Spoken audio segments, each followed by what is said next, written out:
Good evening, everyone, and welcome to our OSSTF and Community Partners webinar, How to Talk to Your MPP and the Art of Lobbying. I'm happy that you've joined us this evening, and I'm going to start first with an Indigenous land acknowledgement. The land that surrounds us is part of who we are. It reflects our histories. I am a settler and uninvited guest on this land. Reconciliation is a deeply personal journey, and I encourage you to learn more about the 94 calls to justice in the report of the Truth and Reconciliation Commission. And this has become quite out front now that we've heard that many children have been found buried at residential schools. The indignity, injustices, and discrimination that Indigenous people continue to endure weakens the fabric of our entire society. Colonization, assimilationist policies, and the scars inflicted by residential schools have damaged cultures and kinships and have resulted in distressing gaps in health outcomes and living conditions between Indigenous and non-Indigenous people. OSSTF FEESO is an educational organization which represents teachers and education workers. Our central office is in the community of Scarborough in Toronto, but we have 35 district offices across Ontario. Please feel free to acknowledge the traditional land that you're part of today in the chat and give thought to the generations of people who were stewards of that land. In the 1950s, when Scarborough was being developed, and that's near where our provincial office sits, a Wendat burial site was uncovered on the spot where Tabor Hill Park sits. The Wendat people, who the Europeans called the Huron, practiced a special burial ceremony, and they dug out individual graves and cleaned all of the bones thoroughly. And they had a celebration then where they dug and filled a trench with the mixed bones. The mound was created when the earth was laid on top to cover the bones, and these mounds can be found in different areas all across Toronto. So when you encounter one, it is important to remember that you are in the presence of a sacred space. Today, I'm speaking to you from Guelph, which is situated on treaty land that is steeped in rich Indigenous history and home to many First Nations, Inuit, Métis, and mixed ancestry people. Today, I recognize the Mississaugas of the Credit First Nation of the Anishinaabe people.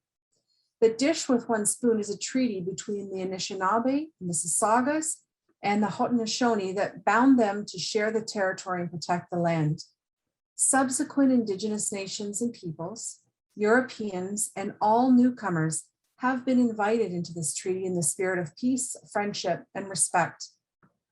And it's happening here on the traditional territory that I'm speaking to you from today. It's my wish that we can carry that spirit of peace, friendship, and respect into this special gathering.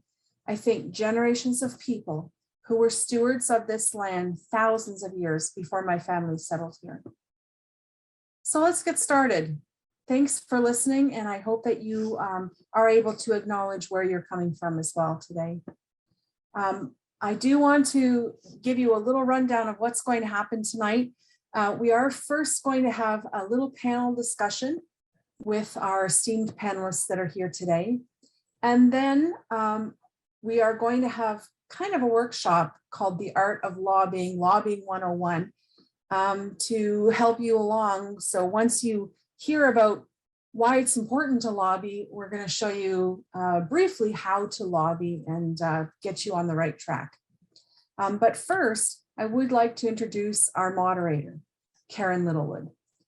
Karen Littlewood is a special education teacher from Barrie, and she is the president of the Ontario Secondary School Teachers Federation. Karen was born in Barrie and received her Bachelor of Science in Languages at Laurentian University, and then completed her Bachelor of Education with Nipissing University. She started her career as an elementary teacher in York Region before moving back to Simcoe County in 2000. In 2007, Karen became a secondary teacher for the Simcoe County District School Board, where she taught life skills and special education. Karen became the president of both the OSSTF district and also the teacher bargaining unit in Simcoe, and held a number of other roles both locally and provincially, including vice chair of provincial council and chair of the Communications and Political Action Committee provincially for OSSTF. In addition, Karen was a member of the Barrie and District Labour Council. She was elected to our provincial executive as an executive officer in 2017, and then as vice president in 2019. And of course, in 2021, she was elected as our new president. Karen is an advocate of clear and open communications in OSSTF, as well as in the public when it comes to education issues. And you've probably seen her on the news lately talking about safe return to school. She is committed to working with the provincial executive to enact our internal action plan to support equity and anti-oppression, as well as addressing systemic barriers within the Federation. She's a strong promoter of equity issues, not only in our union, but also in her community, and believes in the importance of building coalitions to affect positive change at all levels of education and the labor movement. As only the 11th female president of OSSTF, sorry about that, Karen recognizes the important role she is taking on, and she seeks to be a strong role model for women and for others in the organization, as well as the community who don't see them reflected in the general population.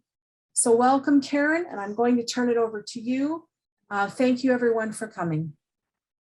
Thanks so much, Tracy, and it's an honor to be here with such an esteemed group of panelists.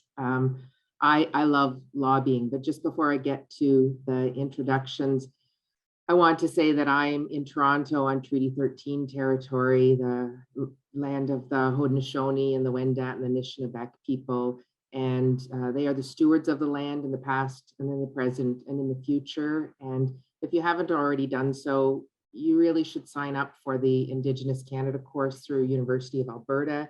It is an incredible course, and I think every Canadian needs to do the work and begin towards truth and reconciliation. So I love lobbying. I have to say, you know, this is great for me. I love to be amongst people who lobby, and I know all of the individuals on the panel, and I'm really excited for you to hear from them. I'm going to start with Sydney Baxter, who I met a couple of years ago, and I heard her speak, and so incredibly impressive. Sydney's going into her first year undergraduate program at University of Toronto, and in the past year, she has organized Black Lives Matter protests in the city of Markham, and she continues to advocate for Black youth in her community. She's also the co-founder of Black Youth York Region, a nonprofit organization working towards dismantling anti-Black racism in York Region. She's currently working with the City of Markham and York Region District School Board to create space for Black youth to share their voice. Thank you for being here, Sydney. Vanessa Stoby has been a secondary teacher in York Region for 14 years. Currently, Vanessa is the first vice president of District 16 York Region of the Ontario Secondary School Teachers Federation. She was on the Equity Advisory Work Group for Provincial OSSTF for 4 years and has created and delivered workshops on racial justice, cultivating resilience, and poverty and class bias. Vanessa is involved and has led numerous regional and provincial equity and anti-Black racism projects that involve education, labor organizations, and youth. She co-founded Black Youth York Region Group and the York Communities for Public Education Coalition. It's a pretty good resume. Rose Lepage is Métis and was elected representative of the Moon River Métis Council for 7 years. She went to George Brown College and is a registered early childhood educator from Parry Sound.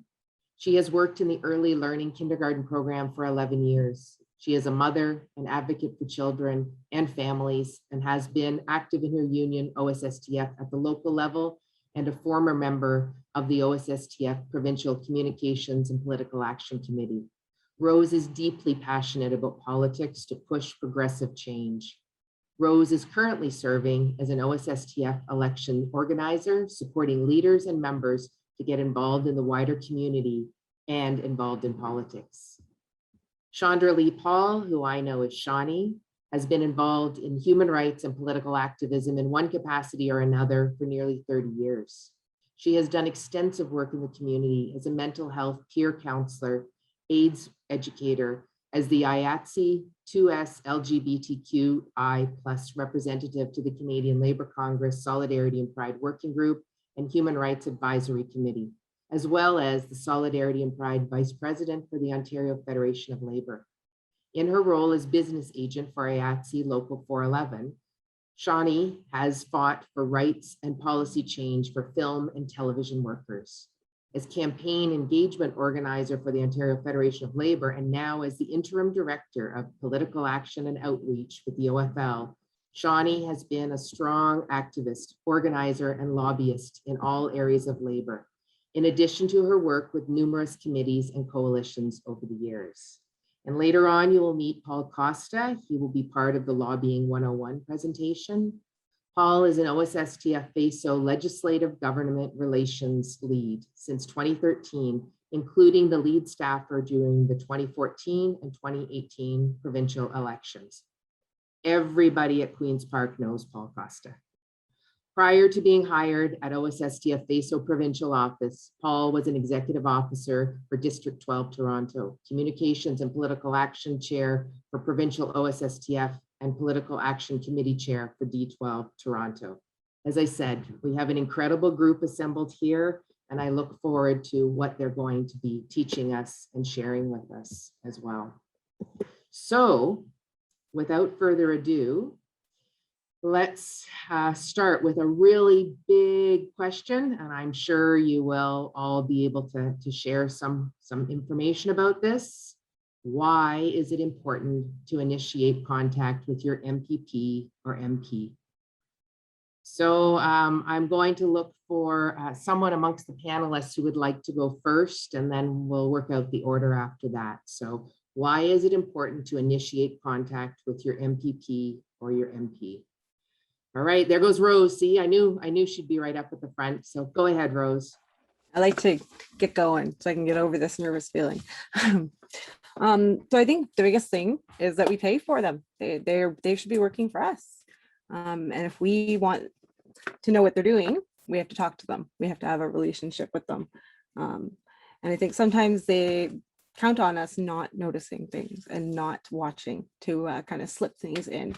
So it's really important that we develop a relationship with them, so they're aware that we're paying attention, and so we can work together. That was very concise, and it makes perfect sense. So I'm going to pass it next to Vanessa. Thanks, Karen. I think one of the most important things about your direct representation is exactly that. They need to represent you.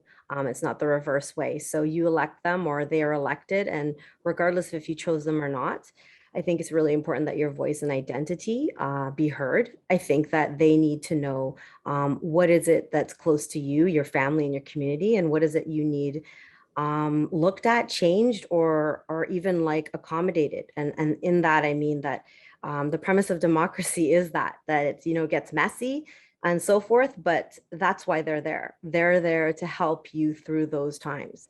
So I think voice and identity is the biggest piece of why you should reach out and have a relationship with your MPP or MP. Okay, thanks, Vanessa. Sydney.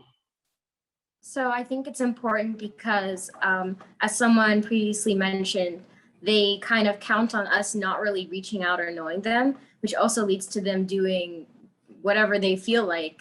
So by being in communication with them, we can hold them accountable for their actions and their promises. Because I know a lot of politicians, from what I've seen in past years, they promise a lot of things and then they never end up doing half of them or all of them. So as citizens, we really should be raising our voice and holding our politicians accountable to what they should be doing. Because if they say they're going to do something and they don't, then that's not a trustworthy person. So that's what I think is very important about communicating with people who are representing you.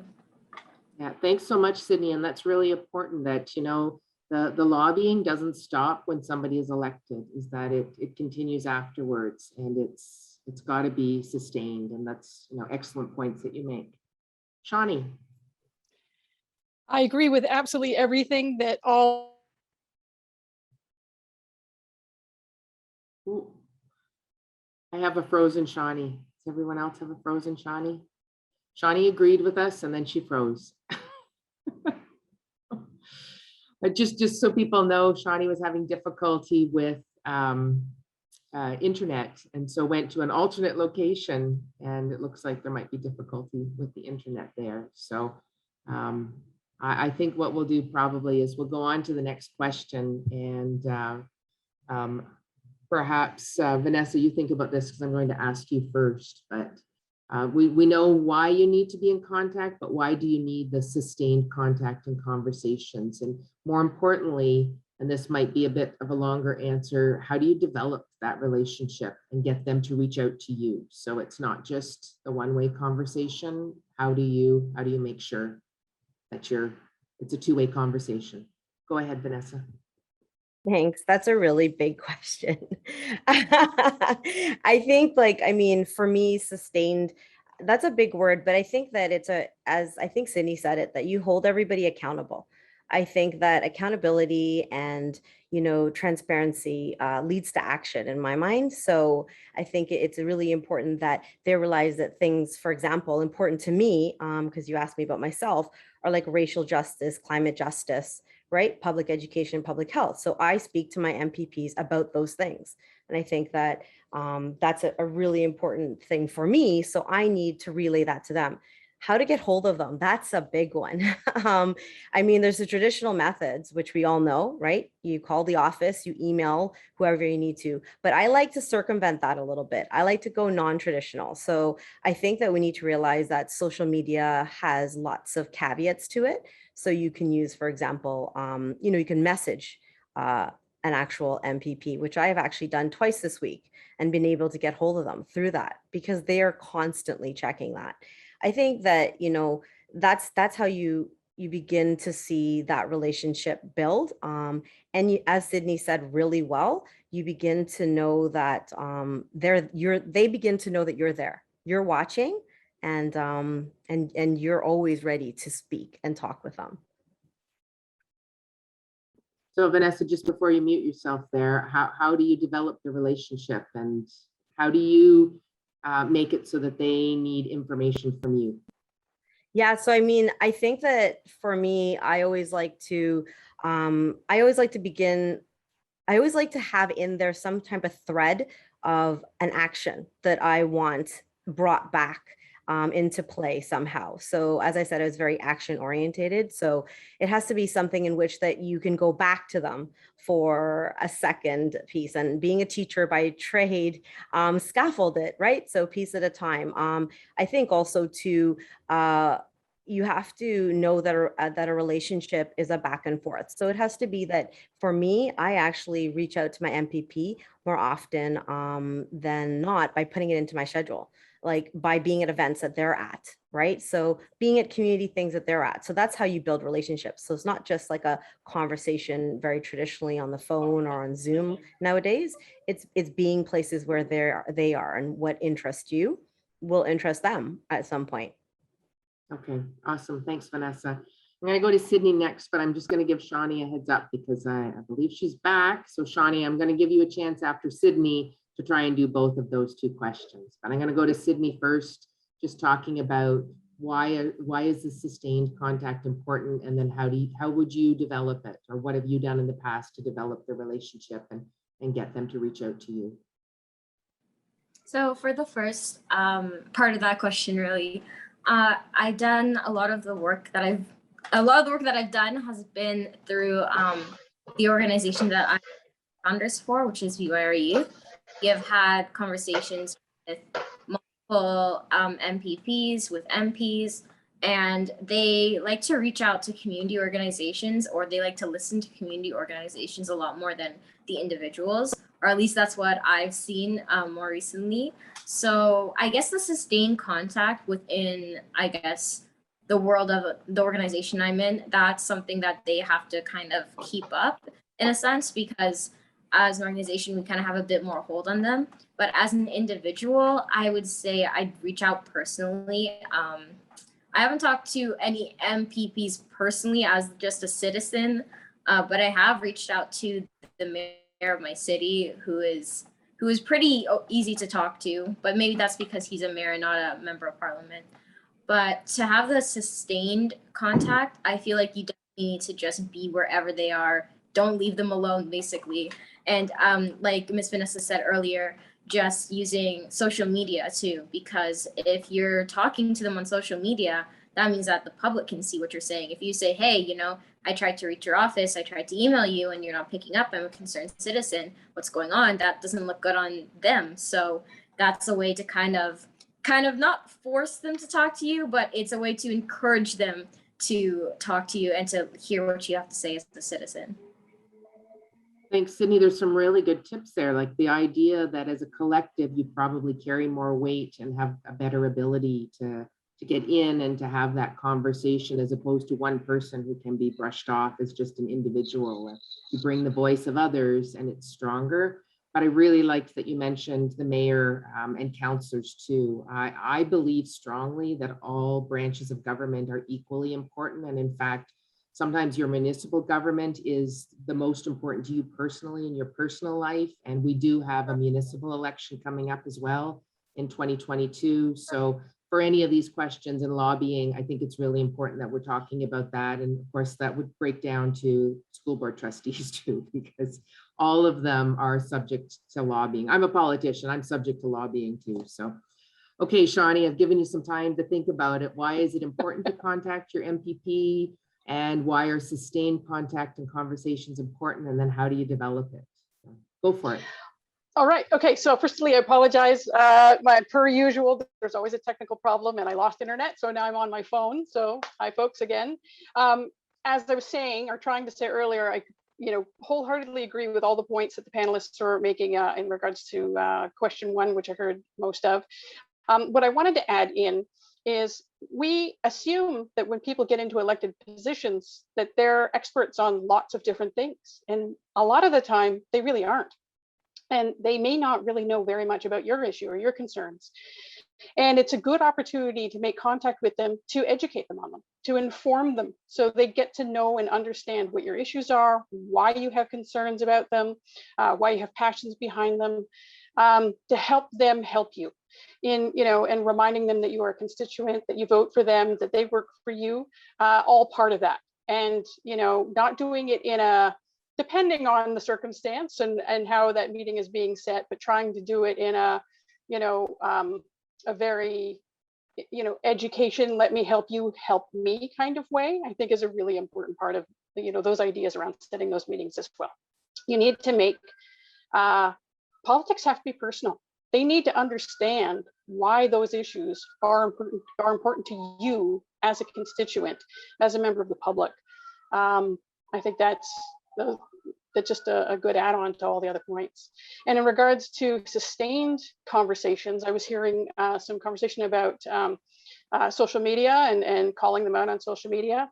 In addition to that, if you're having a struggle with getting a meeting with your MPP, they're not answering your requests by phone or your email requests. There's also the more assertive tactic of showing up at their offices. It's really hard to ignore constituents when they're in the reception area of your constituency office. That obviously works a little bit better during constituency week, or often on Fridays, the officials will be in their offices. But you could also do things like commenting on their social media posts, tagging them or mentioning them in your social media posts when appropriate. Go to meetings that they're at, go to public events that they're at, try to approach them and have conversations at those places. Those are helpful ways. If you've got elected officials that are disregarding your requests for meetings, make it difficult for them to ignore you. Bottom line, the more they hear from you, the more they see from you, the more that you're in mind and hopefully on their agenda, and they keep your issues at forefront. There you go. So Shawnee, don't mute yourself yet, because I'm going to ask you to elaborate. We don't know the audience that's with us here or their level of experience with lobbying, but if you could just explain what you just said about constituency week or Fridays and why that's important and how that works, I think people may be learning from you. Oh, okay. So throughout the year, there will be weeks that are set specifically for MPPs that they have to actually be in their offices to be accessible to their constituents, for people to set meetings. And we'll often use those times to get in to actually talk about issues. As a representative with the OFL, we'll work with some of our affiliates and community members to set up meetings. We don't generally set it up as the OFL ourselves, because as you mentioned earlier, it's best to actually set up meetings as a constituent, but as a group. So if you have a few constituents that are going in as a group to set up a meeting and go along with them, or if there's like a coalition that is in a particular area that can call a meeting with a representative, that works really well. But doing it during the weeks that they're expected to be in those offices, I mean, they do have office hours, but there are times where they are specifically set and have to be in their offices, in their ridings, to be able to be accessible to their constituents.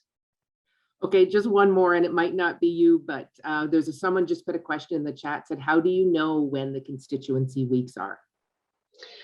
Usually that there's it's posted through we'll get it through a couple different sources, but often the legislature will actually list when in their calendars when the week is, or when the weeks are. So the Ontario legislature actually has a calendar, and it'll post when there's sessions at Queen's Park and when constituency weeks are being set, and you can take a look at that. It's publicly accessible.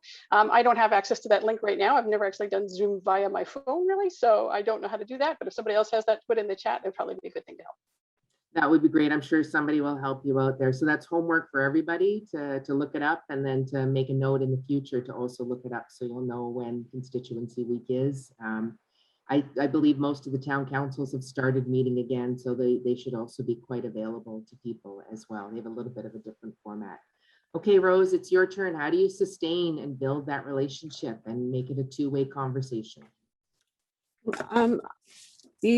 You guys have covered everything so well. I'm looking at my notes and I'm just seeing all these points that everything that you've said is what I was thinking. So just to sum it up, sort of that, like telling them a story, using emotions, because people respond to emotions, and if they're feeling that, if they're feeling you, it's harder for them to dismiss you. And then I love the social media, connecting with them on there, sharing their events, and like positive acknowledgement when you see them doing things that you're happy about, and trying to find places where you could work together on a common cause, if you're able to do that with that person. That is a really good point. Don't forget to call when things are good. Don't forget to call and compliment and say, I really appreciated when you did this. I think that's really important to keep relationships positive too, because that way, when you're not so happy about something, you've already built the relationship. Really important. Okay, so we're going on then to another question, and some have addressed this a little bit, but let's go dig into it a little bit deeper. What happens when your MPP or MP doesn't want to speak to you?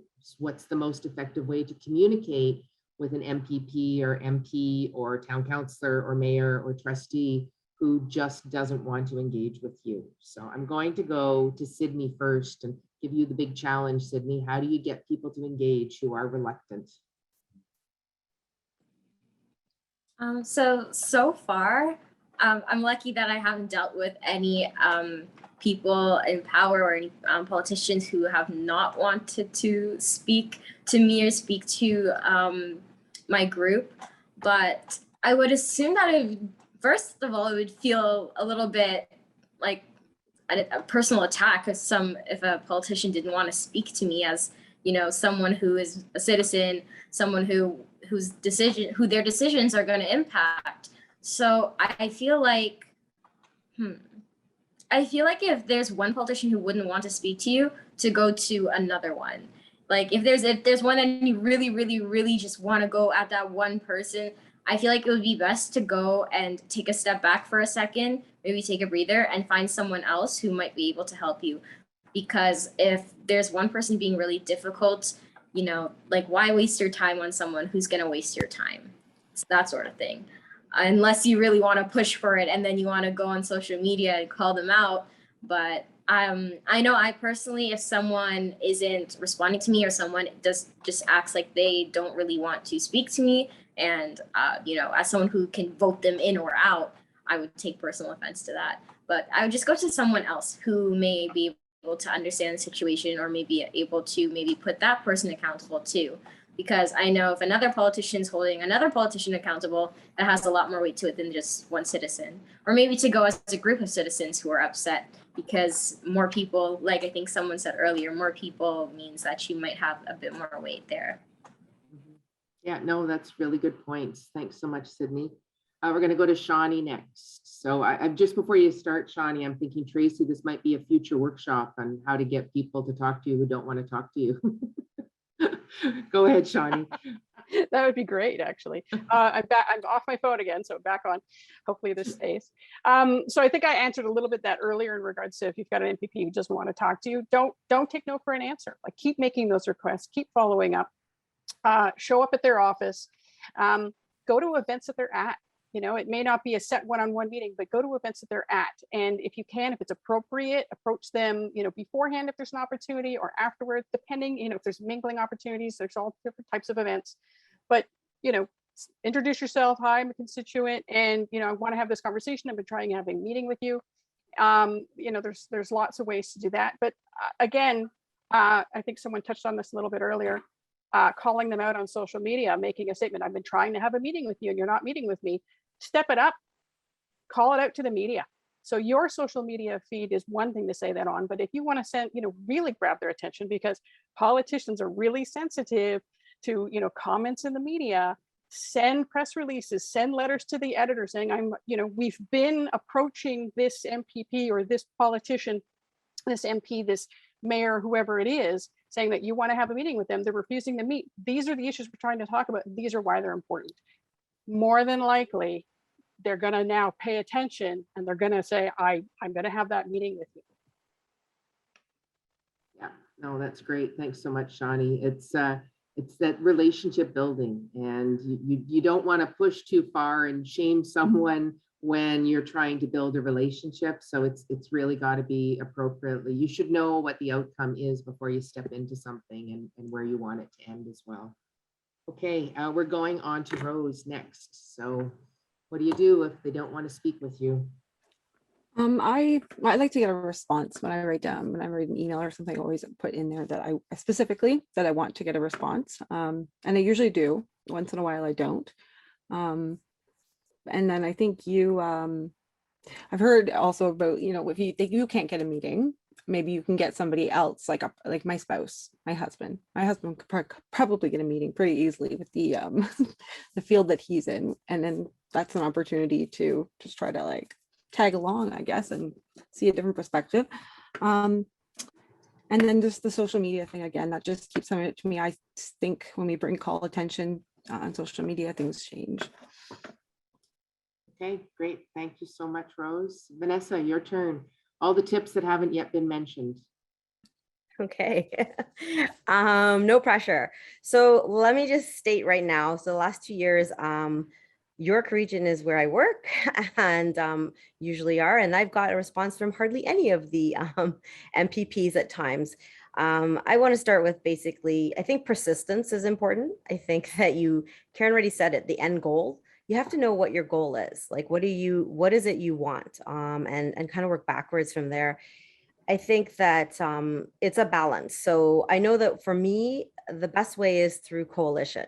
I think that if they don't want to see me personally, hey, let's see who the other activists are around, and I'll state York Region. So it's something in which that we started 2 years ago. There were parents, there were ed workers and students, and we couldn't get a meeting with Lepage.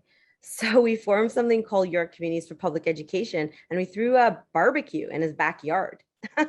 We didn't get him, but we got other people who came out, right? So, I mean, it's something in which he noticed it. And from there, I mean, we just kept the pressure on. It's just a balance of what the pressure is. And I think it's an ask too. I think another piece is that working with not opposition, but people who are maybe not the people who've been elected, but still are around. There are lots of other people. There's municipal politics that you can go to. So, you know, turn and pivot there. I think, again, it's an end goal though. So I always know what it is I want in the end, and kind of etch my way there. But I don't take no for an answer. It's really persistence too. Yeah, No, those are great tips. As someone who's done a lot of lobbying in the past, I would add for people who are listening in, when you're talking about an MP or an MPP, they have a staff in either Toronto or Ottawa, and then one wherever they're from as well too. You might try and find out who works there and see if you've got a connection with someone, a friend of a friend or a neighbor, or some way that you can get in, and that's helpful. But do your research too. No matter what branch of government the individual is in, do your research. Read about them, find out about them, because that's a great way to reach out and to open an email or to open a conversation and find a connection. And then they're more likely to be open and to listen as well. It doesn't mean they're necessarily going to agree, but it seems like as human beings, when we find a connection and we have some kind of commonality, we understand that we all have value and worth, and we could be listening to each other and respecting too. So I think that's really important. I'm going to go to the next question, and Vanessa just like she segued right into it. So it's Shawnee who's going to go first, and Vanessa mentioned an ask. So Shawnee, I'm going to ask you to give a definition of what is an ask and why is it important when you're lobbying, and then how do you hold the individual accountable and make sure that they do answer to you. So we've hit on some of these things, but for people who are taking notes, let's find out what an ask is and how we make sure that it's an effective tool. So go ahead, Shawnee. Well, some of the things you can ask for is if there's a bill that you're wanting to see passed, you could ask them to co-sponsor a bill. You could ask them to support a bill by voting in favor of it. One of the tactics that we use, and that is one of the tactics that we use at the OFL, but another one that we use is we'll do petitions. We'll collect signatures on petitions that are, in particular, regarding issues like education or healthcare, health and safety, and we'll work with a particular MPP or MP to submit those into Queen's Park during question period. They'll actually read out, that there are specific members of their community, constituents that have signed it. Even more of an important tactic is for them to name out the opposition's constituents that have signed it. That really, that when there's someone who's in opposition to the particular issues on the petition, that works really well. It's a sensitive point. So asking them to do something like that, I think really does help. And then, following up, keeping an eye on whether or not they have, voted in favor or supported a particular bill, or have actually, read that out, because you can actually go and watch sessions, question period sessions and such from the legislature, or, go to, when things open up again, go and sit, in the legislature during question period, or if it's, municipal, go to your, go to city council, sit in on those meetings, those kinds of things. And following up with them afterwards. If you don't see that your issue, that your agenda, that your item that you've asked them to, put forward hasn't gone on to the agenda, they haven't spoken to it, continue to ask them to do so. I think those are some of the things that you can work with them. Okay, great. Thanks so much, Shawnee. We're going to go back to Rose now. So anything else about what an ask is and why it's important, and how do you keep politicians accountable? I really think that when we go with asks, that we're asking together when there's strength in numbers. When we, like you said, we know the goal, we really have a clear idea of what we want. And if we bring more people into that, then it becomes harder for the politician not to see that. And then again, like going on Twitter, on social media, and having them try to get them to acknowledge and show that they understand that there's a problem and that they're giving you some sort of commitment to help. I remember we tried the lobbying that we did at Queen's Park. We had the MPPs hold a sign about public education to have that visual, that picture of them with us with that sign, to try to use that as a tool for accountability as well. Okay, thanks, Rose. Vanessa. Yeah, you think I'd find unmute, but it's there. So basically, yeah, I mean, an ask for me, I mean, Shawnee did a really good job of really explaining, a good example of one. I think for me, an ask is threaded through my conversations with anyone elected. So It's something, again, I go back to that, it has to be tangible. I need to see it or hear it or know it's existing. I don't need it in the clouds, like it's not words. So for me and Ask, I know that as a group, Sydney and I, for Black York Region Youth, we wanted Black entrepreneur pathways for youth in York Region.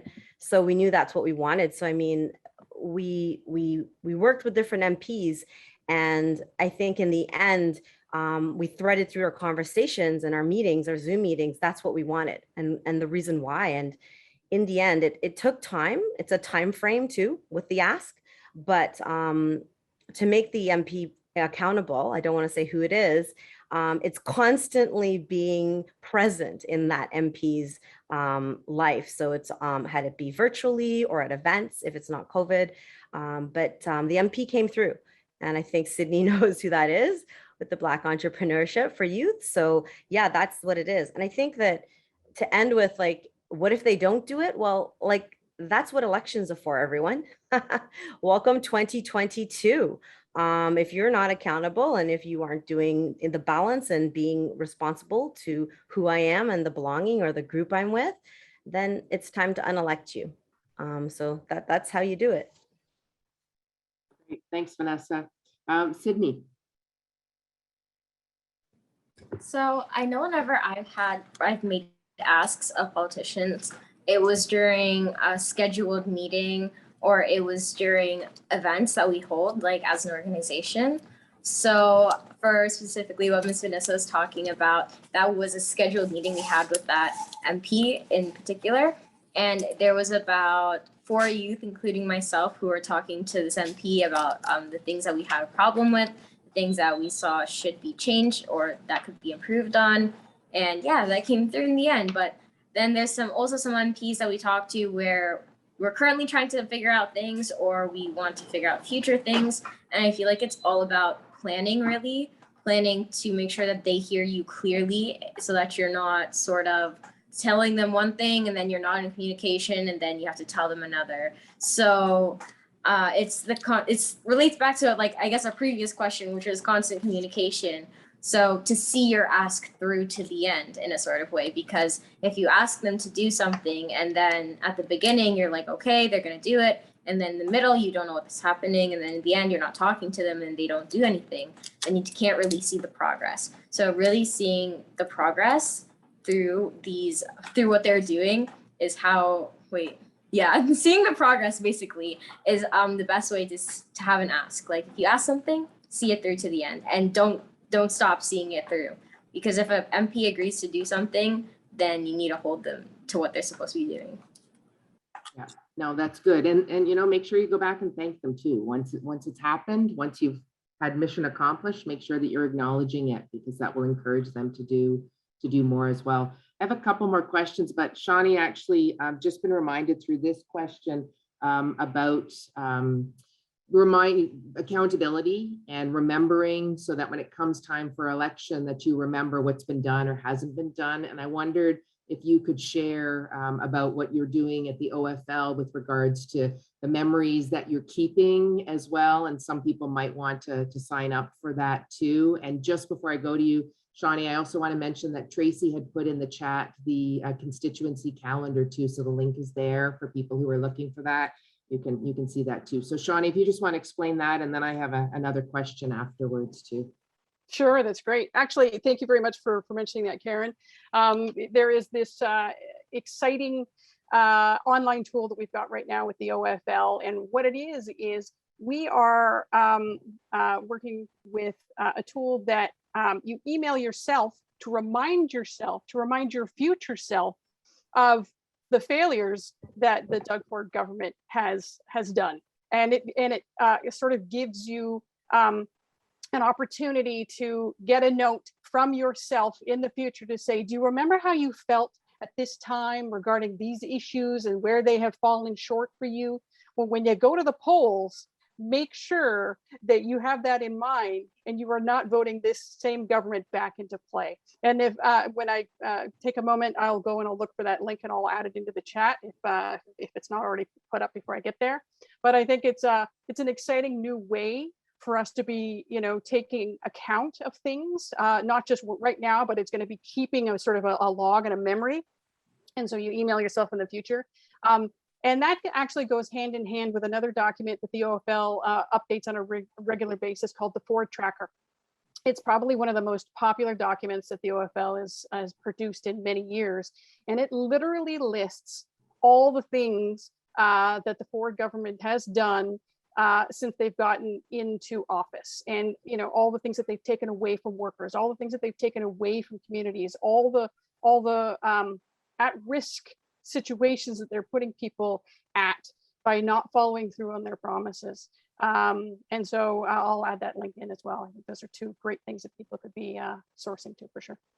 Yeah, thanks so much, Shawnee. If you think back about, well, it was pre-pandemic, but not really much pre-pandemic. The Ford government was going to be getting rid of a number of health units and amalgamating, and health units could not have been more important over the last 18 months and will continue to be so. And I can't imagine, I'm from Barrie, Simcoe, Muskoka, without their own health unit and the problems that we've had with COVID. People forget those things, and it's important to remember and to hold people accountable when election day comes. Okay, so it's a bit of a challenge, and we've talked about some things specifically, a lot of things in general, and I think people remember the most when there's a story and when there's a specific story. So I'm either going to ask the people on the panel to tell me a lobbying story gone wrong. It's a safe space here. You can tell us when something didn't go the way that you expected, or a lobbying celebration, or if you would like to tell both, that's even better, because I think we learn from the things that others do that maybe don't go so well, and absolutely we can learn from the things that have gone really well too. So Rose, I'm hoping you've got one or the other or both and we're willing to share. Well, my success that I saw being part of was technology in my school board. Always just pressing for years that we needed technology as early childhood educators, and eventually it happened, and now everybody's getting one, of course, because of the world we're in now. And my failure was mine alone, and part of the problem was that I was trying to do much of it alone without support, and I trusted a person who above me, who I thought I had an understanding with, and it turns out I didn't. So I was trying to get a daycare started. I was trying to get the Métis Nation of Ontario to agree to be part of that. And I messed up. I didn't do enough planning. I didn't do enough organizing. I didn't make sure that everything was taken care of. So it didn't end up working on the way that I expected it to. And that was a huge lesson for me in failure and in my own part in it. Yes. So now I've learned to work together with people on everything.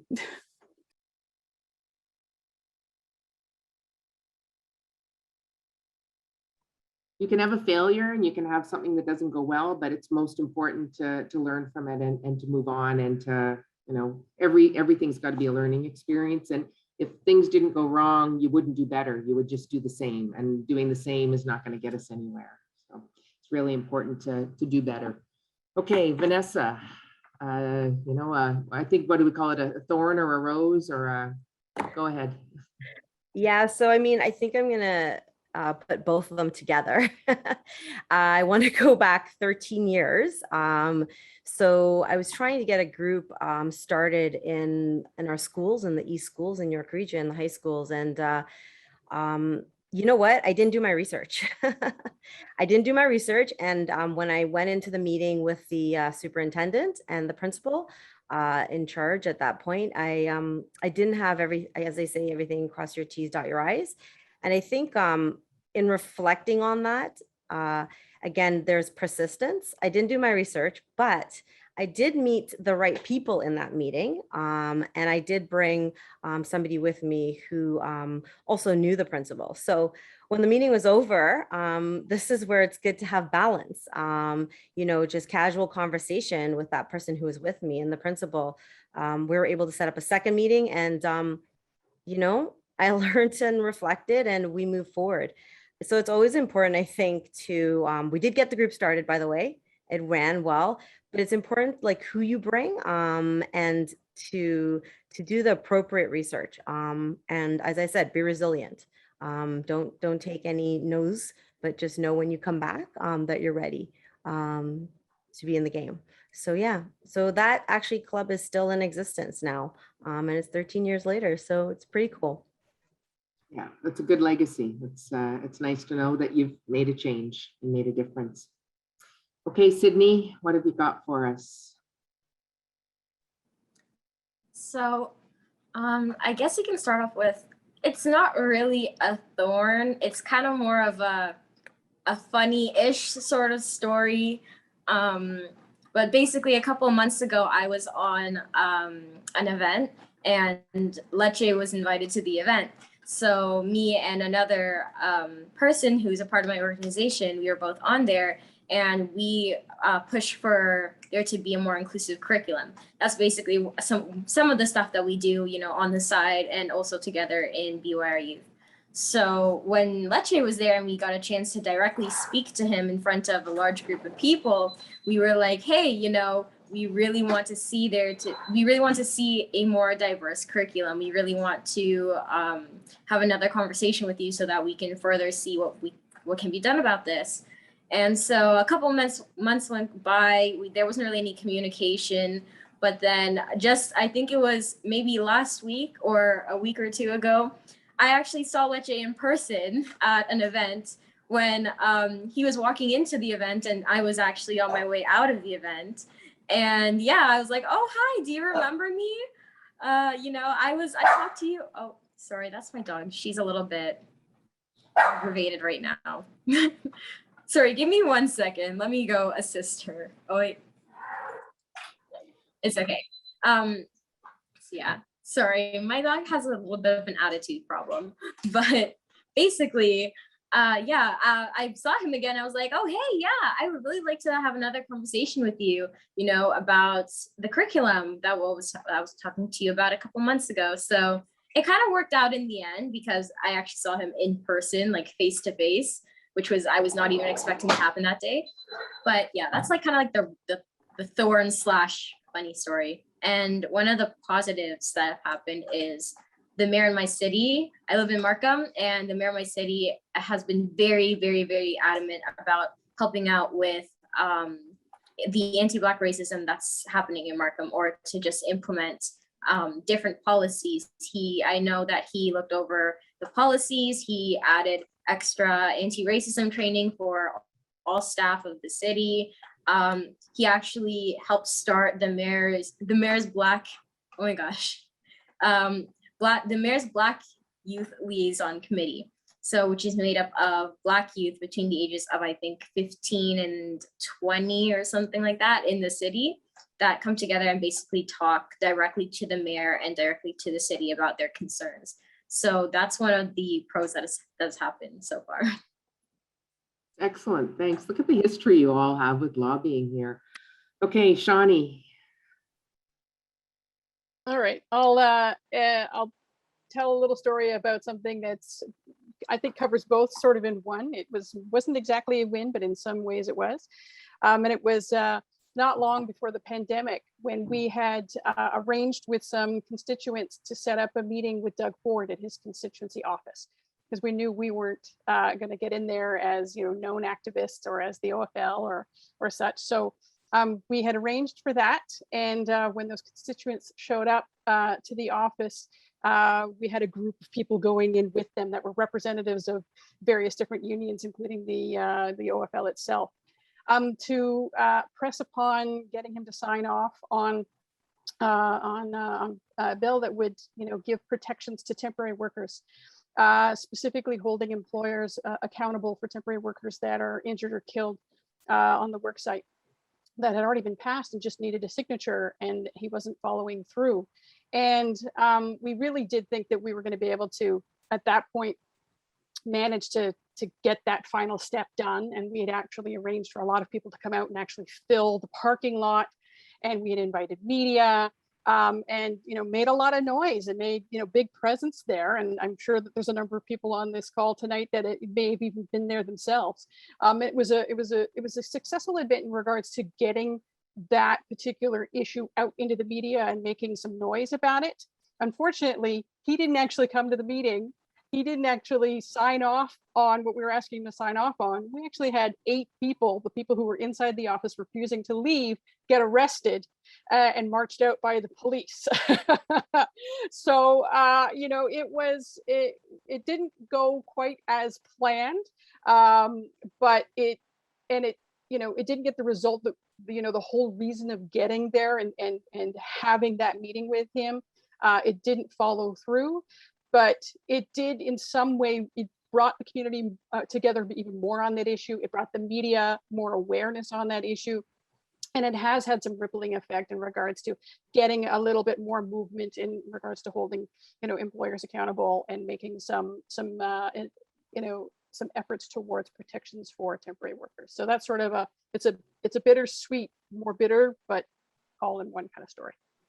Yeah, no, thanks, Shawnee. That's great. You know, you've given really good examples, all of you, of things that are formal lobbying and informal lobbying too, and they're all important and they all have their place. I'll just give my little rose and my little thorn here. So a rose when I was a local leader, and we had a committee where we would talk to trustees, and as a life skills teacher, so a congregated class teacher, where it was really important for us to do different activities and outing in the community. And the board used to fund school buses for us once a month so that we could go out and do activities, and that was going to be cut. And we were at a trustee meeting and I brought that up, and afterwards there was a budget meeting and I explained, you know, this was what was going to happen, and trustees need to be aware of what's happening and the repercussions. And, you know, they're sometimes accused of just raising their hand when staff make a recommendation and go along with it. But when you educate and you explain the impact that that has on students, what happened at the meeting, and I stuck around for the board meeting afterwards, is one of the trustees I had lobbied at that meeting asked a question. And in the end, we didn't get the full funding back, but we got partial funding. And that was really important. Without education, that wouldn't have happened. And it was really important for the community of students with whom I worked. It's not even a thorn, it's more of a wah-wah. Lobbying at Queen's Park, and an MPP who's there now from Simcoe County area, who I won't name, but holds a very prominent position as well in the cabinet. And we lobbied the individual and told stories and tried to impress upon why public education is so important. And I was trying to open up the door for future meetings and said, you know, would you be open to this? And the response was, well, if you're just going to come and tell me stories, I don't really have time for that. Which to me is the ultimate wah, wah. That's a story I tell, and I tell people who are voting in that area. And if you're not going to be accountable and you don't want to hear from people and hear stories, I don't think that's acceptable as an MPP. I think it's your duty. Okay, so we've got a few minutes left and we are going to be going to questions. People should be able to, depending on the device they're on, there's a Q&A.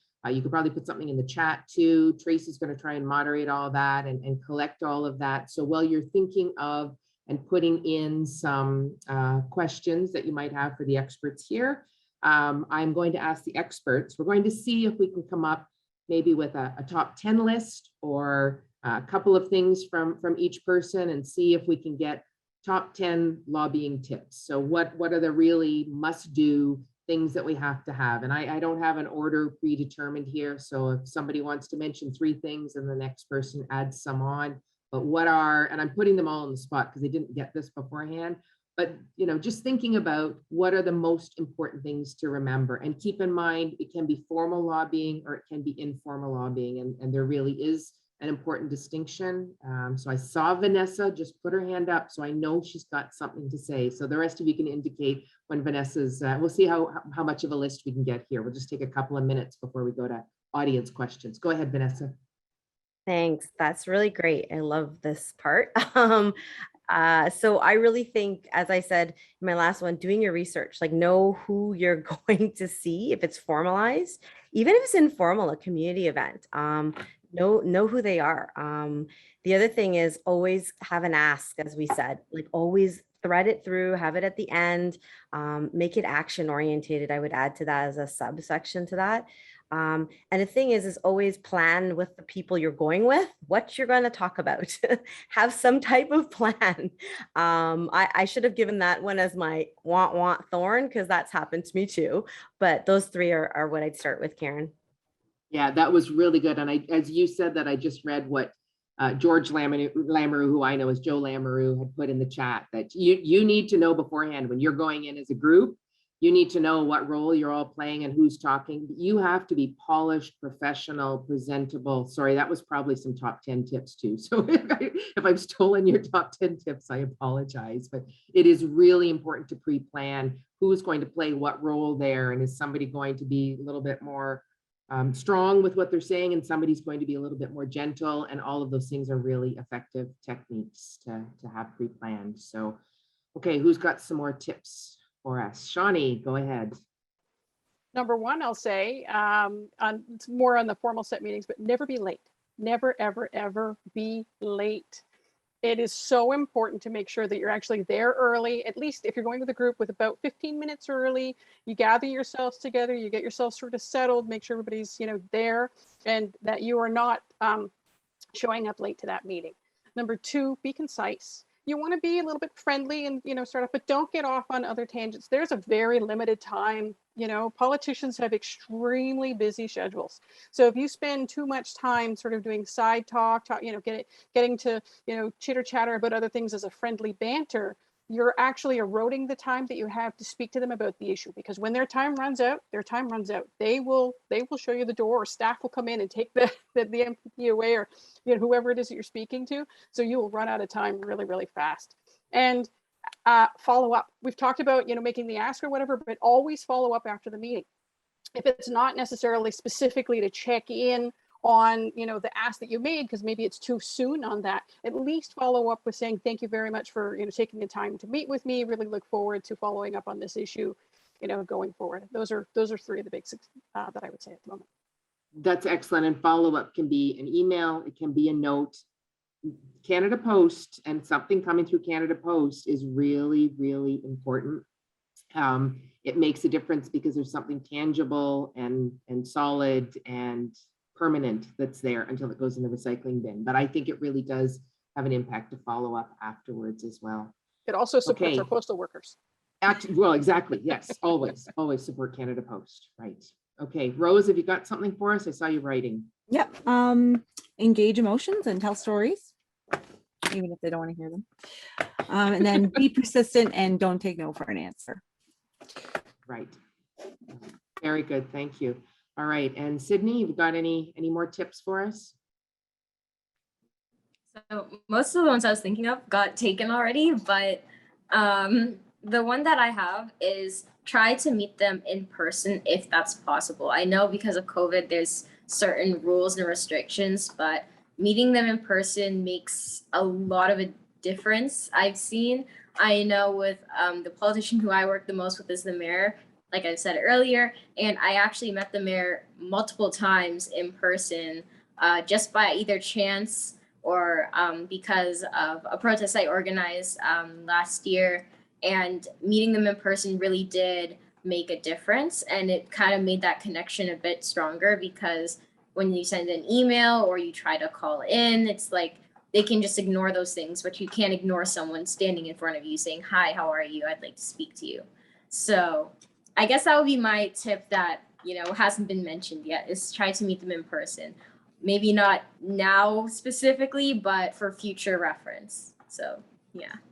Yeah, no, I think that's really good. And I think it's really important too, Sydney, that you mentioned earlier on that you haven't had a whole lot of negative experiences, but I think that's because you're you and you're bringing you to the meetings and approaching.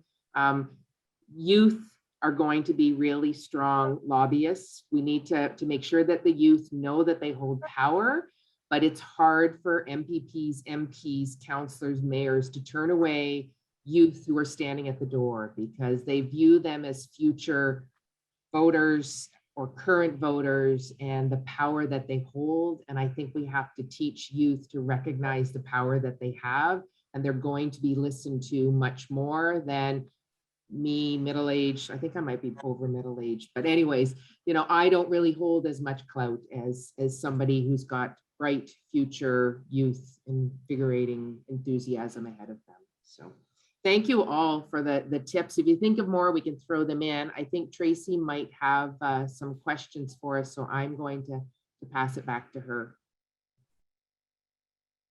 Perfect. So I do have a question from the audience for the panel. Should you bring anything with you? Should you bring handouts or pamphlets or anything like that with you? If someone would like to answer that. Yeah, what a great question that we haven't covered yet. So excellent. We've got somebody, and maybe if the answer is yes, maybe you can give some examples. And if the answer is no, you can give a reason why. So who's got an answer for us? I'm going to call on you if you don't put your hand up. My teacher days are coming back. Rose? I haven't only ever gone in with the poster to make them take a picture with you. That was the one thing that I brought into a lobby. That's a great tip, to have something like that. OSSTF had a lot of success a number of years ago. The Liberals were still in power, but we were advocating for fighting against the violence in the classrooms that was happening, and to get MPPs to hold the sign and to stay. I stand with OSSTF to fight against violence in the classroom was really, I don't think that was the exact wording, but that was really powerful to have those pictures. And just about everybody we lobbied stood for the pictures, and you don't usually get that kind of uniform support. So bring a poster or a sign for a picture. Anybody else thoughts on things to bring along? Shawnee? Sometimes it's handy to bring a report. If there's, say, a report from Child Care Coalition or something that they may not have had direct access to. Sure, you could send it to them digitally, but it's a little bit more effective when you put something, paper in their hands that sits on their desk, or something that's left behind with their assistants to follow up through or whatever, and leaving a contact card behind. I mean, they'll have their information because she's at the meeting anyways, but it's a really good thing to sort of like, and, thank you for the meeting, here's how you can reach me. And it's a card that they, either slip into their wallet, or it sits on their desk, or, in the file. I think that's a handy thing as well. Yeah, as much as we might like to think that we're all modern and all that with our cell phones and all our tablets, and the business card still does have a place, and it really has an important place. It gets tucked away and then it's seen again, and it's a physical, it's like the thank you card. It's a physical reminder of something too. Anyone else thoughts on what you could bring along with you? Not puppies. I did bring Diet Coke to an MPP once because I knew that was their favorite. So I brought a 6-pack of Diet Coke. It works. I know. Vanessa, anything to add? Yeah, go ahead, Vanessa. Oh, sorry, Sydney. Oh, okay.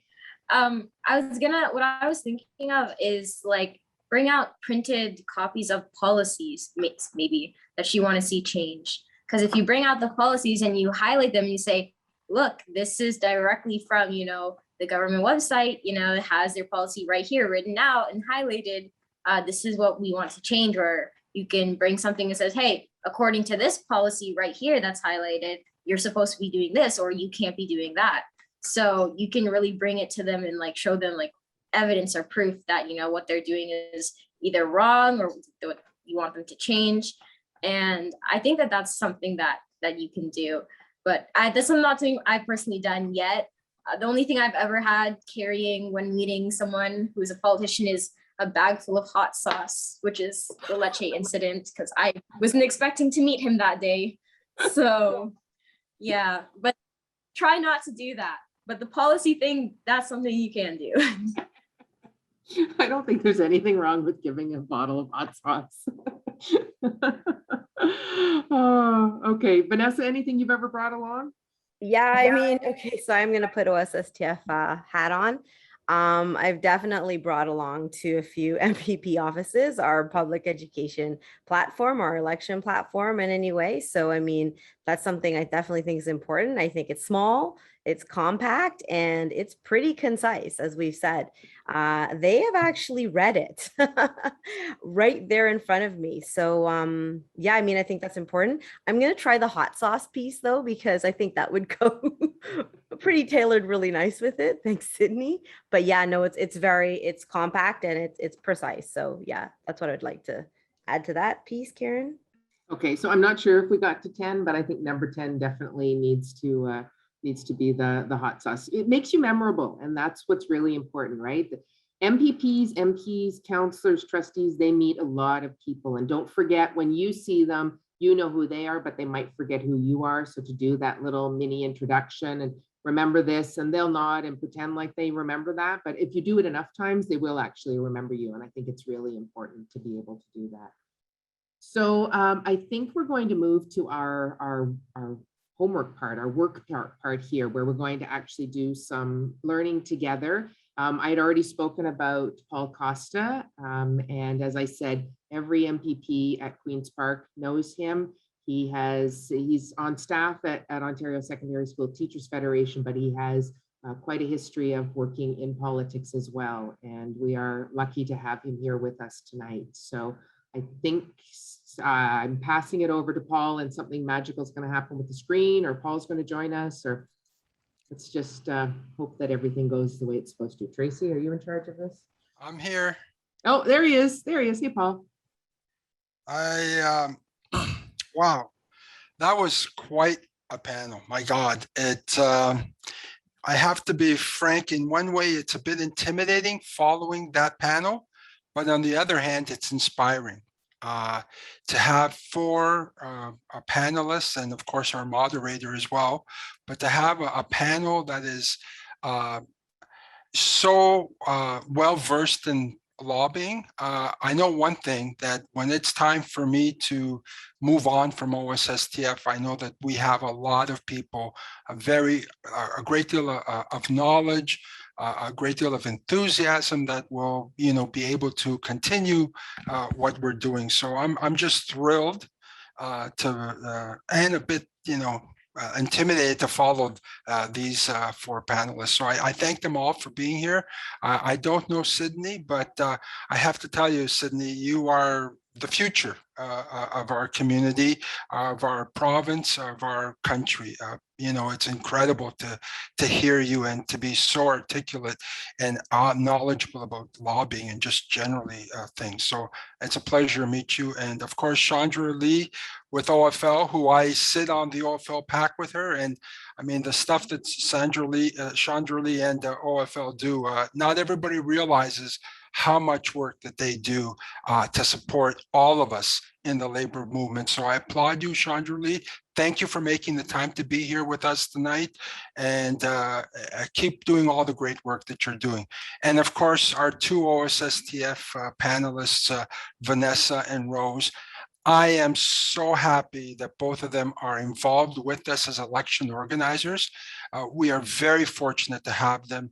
They are already doing great work, and they will do more as we get closer to the election. And you've seen a sample of how knowledgeable they are and how dedicated they are to the cause.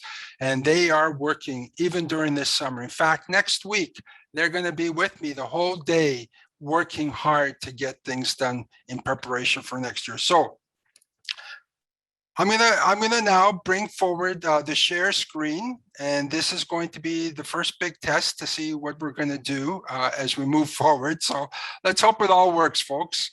And here we are. Okay, so everybody see what they should be seeing? Oh, excellent. That's great. Okay, so now I just have to see what I need to see. So once I see what I need to see, then we're all in a perfect place. And there I am.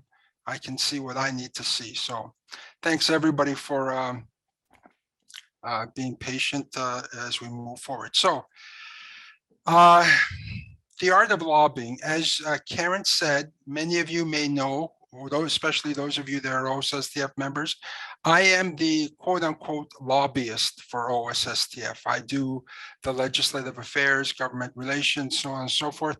but I'm the one that pre-pandemic especially, it's become very difficult for me to do the same sort of things that I did. But pre-pandemic, I spent a lot of time at Queen's Park developing those kind of relationships that all our panelists spoke with. And it is my business to get to know pretty well all the MPPs and for them to know my face at the very least.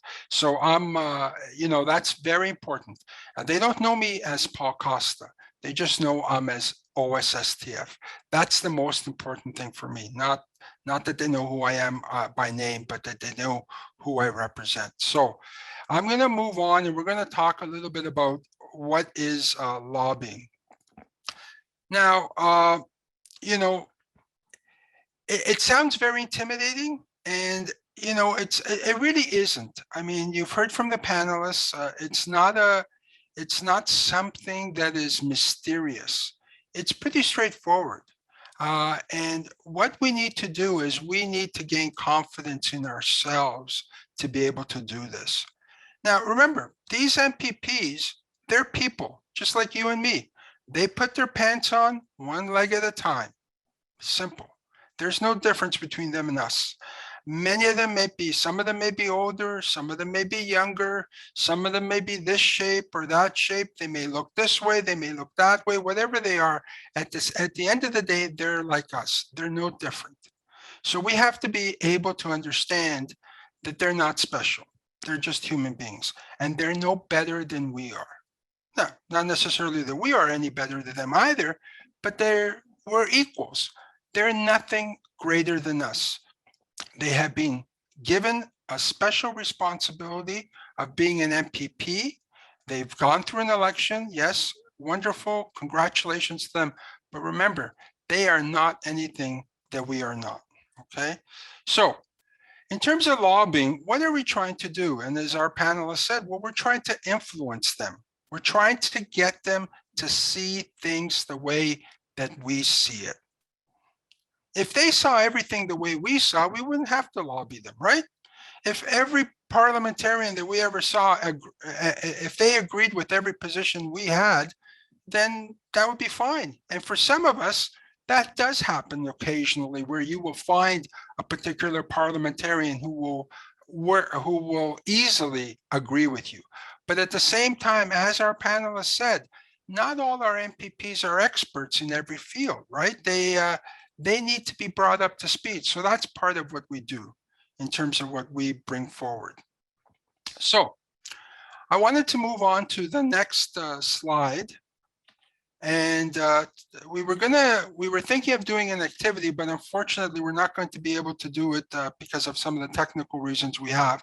But I want you to start thinking about some things in terms of how lobbying happens. We're going to talk about a scenario. Think of yourself, you're just all of a sudden you're going somewhere, you arrive at some local event, and you're meeting a colleague, a fellow member of your union, of OSSTF, whatever union you may be in, and that's what you're going to meet them. What would you say to them in the first 30 seconds? Hi, how are you? What's up? What are you doing? But you also want them to potentially remember one thing from this conversation. And that's what we want to remember from a lobby. When we do a lobby, sometimes when we give too much information to the MPP, politician, whoever it may be, it's a bit overwhelming for them. So at the very least, we should try to have one thing one message that we want them to remember. And that's something that I've seen over the years become more important. Our MPPs, like all politicians, like all human beings, right now are overwhelmed with information. All of us. I mean, how many of you are right now are on your phone, going through Twitter, going through Facebook? You're multitasking. You're listening to me, you're looking at me, but you are multitasking. And I take no offense to that, because we're all doing that, right? But the thing is, because we're all multitasking, we're all doing all these things, a lot of times it's difficult to have things stand out. So we've got to be able to make our message clear to them. And sometimes when it's a smaller message, a one message, it's easier to break through. So, you know, in terms of these scenarios, when you think about, you know, meeting a politician, you know, a lot of times we can be afraid of meeting them. We can be nervous meeting them. We could be reluctant. And now some of us, like our panelists, are excited, right? We could have a whole different range of emotions. The other thing is, well, when we meet with them, we could, you know, we could go blank. Our minds could just go blank. So, you know, we have to be aware of all these possibilities of what happens when we meet with a politician. So you have to keep that in mind as you prepare for yourself. Prepare yourself and your group to meet with these politicians.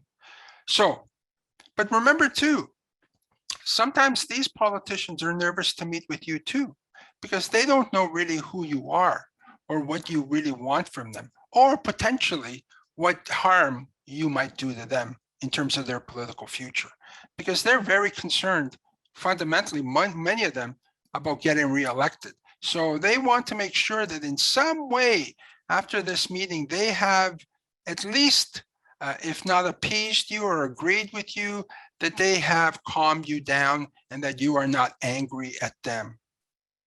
Okay, so we have to be aware of that.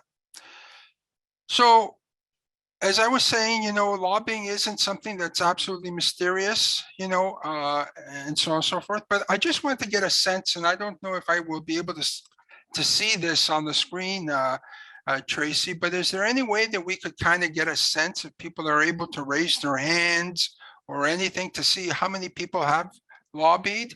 I should have asked you this question before, Tracy, but is there any way to get a sense of how many people have lobbied?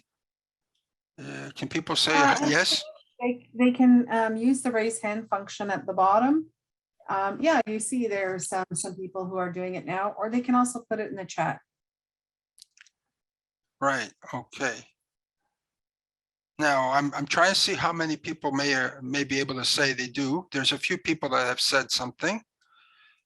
But remember, you know, even if you have lobbied before, you still will feel some of the same emotions that those people who have never lobbied will, right? And you may feel, you know, you may have had a bit of an experience with that lobby. You may have faced some barriers, right, in terms of getting to that lobby. Chandra talked about how MPPs are available at their constituency office on Fridays, or at least they're supposed to be, and how there are periodically constituency weeks, which can happen anywhere between 4 to 6 weeks apart, and they usually happen when it's a holiday Monday. So for example, when you have, you know, a holiday Monday like March break, that week of March break, they're off that week. Easter Monday is another week they're off. The week of Victoria Day, they're back in the constituency. The week of Thanksgiving, the Monday, they're off that week. The week of Remembrance Day, that's another week that they're off. So those are some of the weeks. Remember the holidays? Those are generally the constituency week that the MPPs in Ontario have. So those are some of the barriers that you may be faced. And we talked about some of the different times that, you know, some of the challenges with time. The panel spoke about, you know, can you make to be there on time? You need to be there on time. You cannot make the politician wait. In fact, they have usually a lot of people waiting in their office. And if you're not there when your time comes, oh, they'll say, well, why don't you come in to the next person? And then next thing you know, you may have lost your appointment for the day. So try to make sure that you're always there on time. So let's go to our next slide. This is an indication of some of the lobbying that OSSTF has done. Karen mentioned the I Stand with OSSTF to hashtag stop violence in our schools. That was an incredibly successful formal lobby day that that OSSTF had at Queen's Park. As Karen said, we had that sign. We gave it to almost every single MPP that we met with, and almost every one of them took a photo with that sign. And in fact, that lobby was so successful that in 2018, the Liberals, the Minister of Education and the Minister of Labor showed up to our June Provincial Council, or maybe it was earlier actually, it was our Provincial Council, and said that they were going to move ahead on this file. That's how successful our lobby day was. And that was partly because we were so well prepared, we knew the issue, and we were able to articulate everything perfectly to them. And we were able to put them in a spot where they also felt that it was a winning issue for them, right? And I think a lot of you would have been there, and maybe at some of the other lobby days that we've done, whatever they may have been, whether they were about our education platform or whatever else they may have been about. Now, there's other kind of lobbying that doesn't necessarily happen in Parliament. That could happen in terms of lobbying, in terms of mobilizing public opinion. And a clear indication of that kind of indirect lobby to influence government happened a couple of years ago, and is happening currently with the pandemic. I mean, for example, our union, OSSTF, that I'm involved with, you know, we, during the No Cuts for Education campaign that we had, we challenged the government, and the other education unions worked with us to challenge the government's messaging, and we were able to get public opinion fairly successfully on our side. We were able to fight that government, and we beat them back, I believe, to a great extent. Now, of course, not everybody will agree that we, you know, to the extent that we did, and so on and so forth. But in a lot of ways, we were able to do that. We maximized our pressure on those MPPs, on that government. We got allies involved with us. We had community groups, parents, students. We had a lot of people on our side working with us to influence the government. Because remember, we had strength in money, in numbers. Sure, we had some money as well, but we had strength in numbers to be able to compete against the government that has all the resources available to us and our corporate structure that could challenge us on this file. So we're very, very, you know, in a place where we can pivot to do that kind of indirect lobby too. So one of the things that we did with the No Cuts to Education campaign is the government was putting out a message of austerity, that they had to, times were tough and so on and so forth. You've heard that austerity agenda over and over again. I can't remember when I haven't heard the austerity agenda, to be honest with you.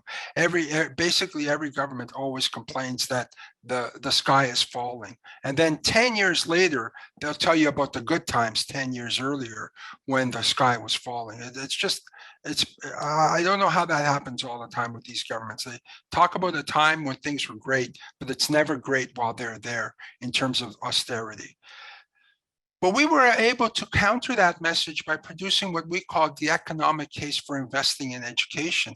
We produced a book. We had, you know, we had a massive event where we invited different groups to come and listen to a respected economist talk about making the economic case for investing in education. We showed that for every dollar you invest in education, you get $1.30 back. So that was a very effective counter to the government. And we're countering the government right now through the pandemic, right? Their messages that they keep pushing back on, that they keep putting forward, we push back on that message. So that's another form of lobbying that we do indirectly with the government. So I think, you know, that's an aspect of lobbying that sometimes we don't talk about, but it is lobbying. Now, why does lobbying matter? Well, there are three three key reasons for lobbying. Well, number one, you get access, right? I mean, I have access to almost all the MPPs because I see them all the time. I mean, not as much as I'd like to now with the pandemic. It's very hard, But pre-pandemic, it was, I made myself as available as I could at Queen's Park so that I could have that access. And that access doesn't always have to be formal. It can be informal. Vanessa and Sydney spoke about meeting politicians at events. They may have their own barbecue. They may have whatever kind of event they have. You can meet them there at those kind of events. That gives you access. Now, you need to inform them. You need to raise awareness. As I said, a lot of these MPPs are overwhelmed.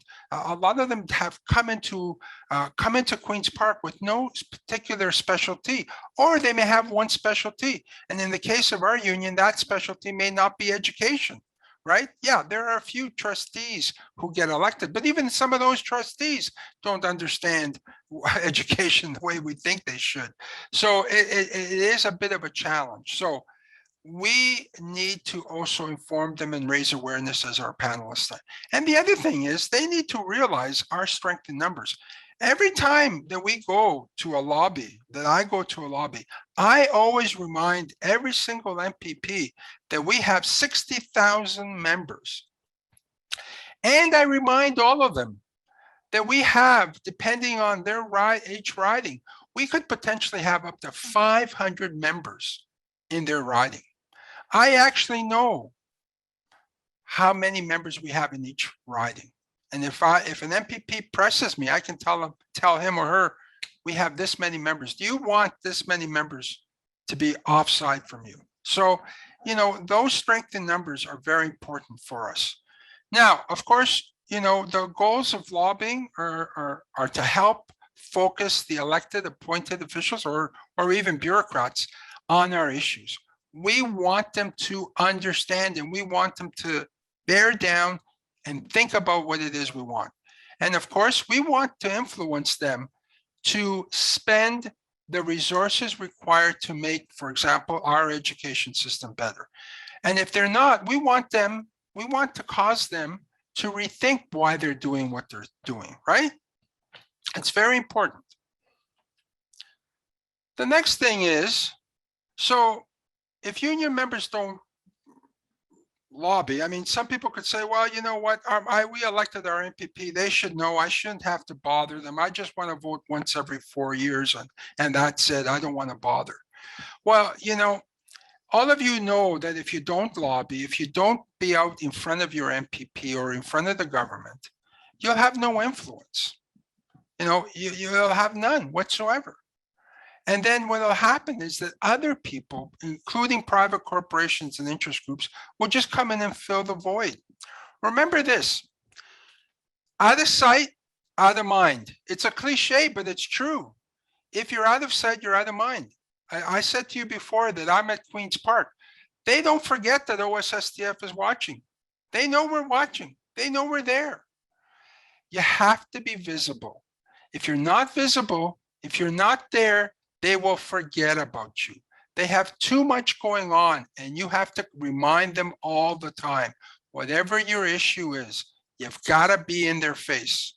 And it's a simple example, as Gloria Steinem said, very famously, she said, political power, no one gives you political power. You have to take political power. And Sydney was talking to us earlier about her groups, Vanessa, Chandra Li, and Rose. Every one of them has not sat back and waited for political power to come to them. They've gone out and they've taken it.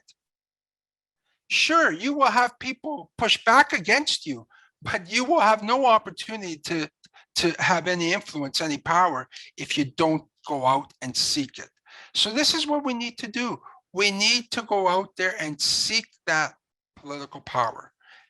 And that's what we're doing. Now, if we don't seek that political power, that influence, other people will very gladly go and fill the spots. There are lots of private corporations, even in the education sphere, Pearson's Power School, Microsoft Education Canada, all these groups that will gladly fill the void. If we leave, if we don't show up, hey, they'll fill the void and they'll make all the money they want. Private education would excel much more in Ontario than in terms of getting public money or whatever they don't get public money in a sense, but getting getting parents to go to their schools, if we didn't advocate for our system as much as we do to get the kind of funding we need to have a quality education system. So we need to be there. We can never cede our ground. We can't just all of a sudden push aside and say, oh, somebody else will take care of it. No, we need to take care of it. We need to be on the front lines. And like the panelists demonstrated to us, they are on the front lines, right?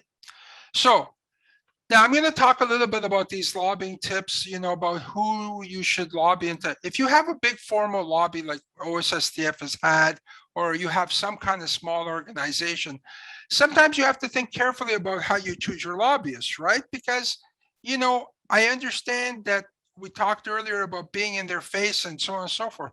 But sometimes as an organization, when you have an individual that the MPP doesn't have the best relationship with, it might be time for you to say to that individual, you know what, can you do this instead?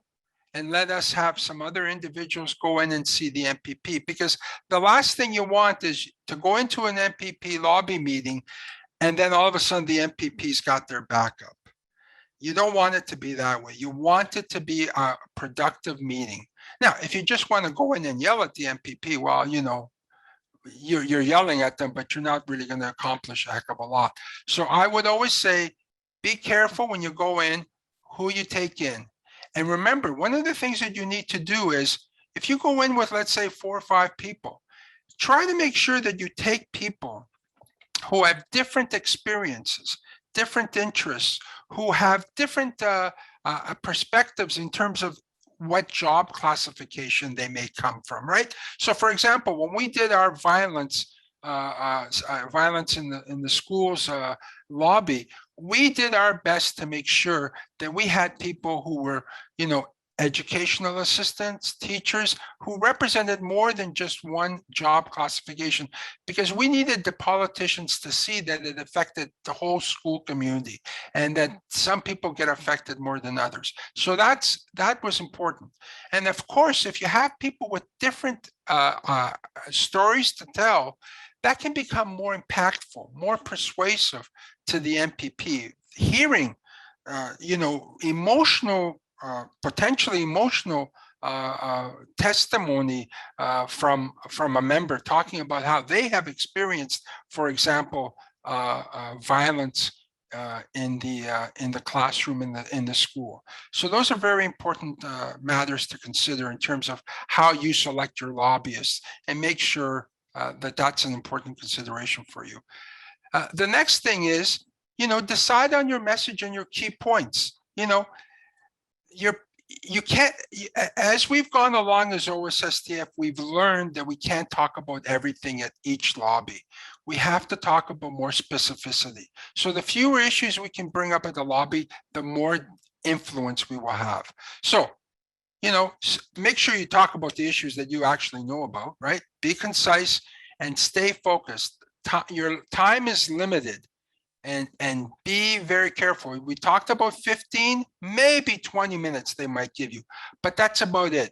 So you have to be very clear. And so what you may want to do is, before you have your lobby meeting, if it's a formal lobby with your group, have a practice.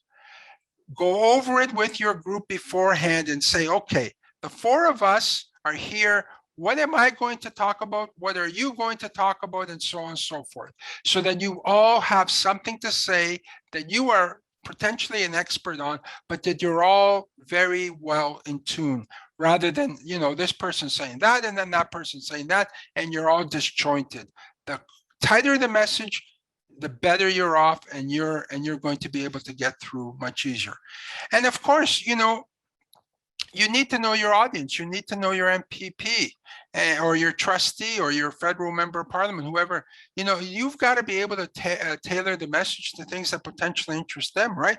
Like, for example, if they have children in the system, you can talk about how it would impact their children, or you can talk about how it impacts other children, but try to find something about them that might interest them. Now, the one thing to make sure that you don't do, you're going to be in a position, you know, you don't want the MPP to throw you off with talking about, oh, we got a great neighborhood, you know, oh, you know, that beautiful park down the street.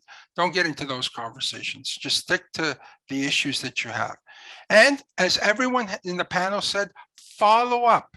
You've asked for something specific and then follow up afterwards.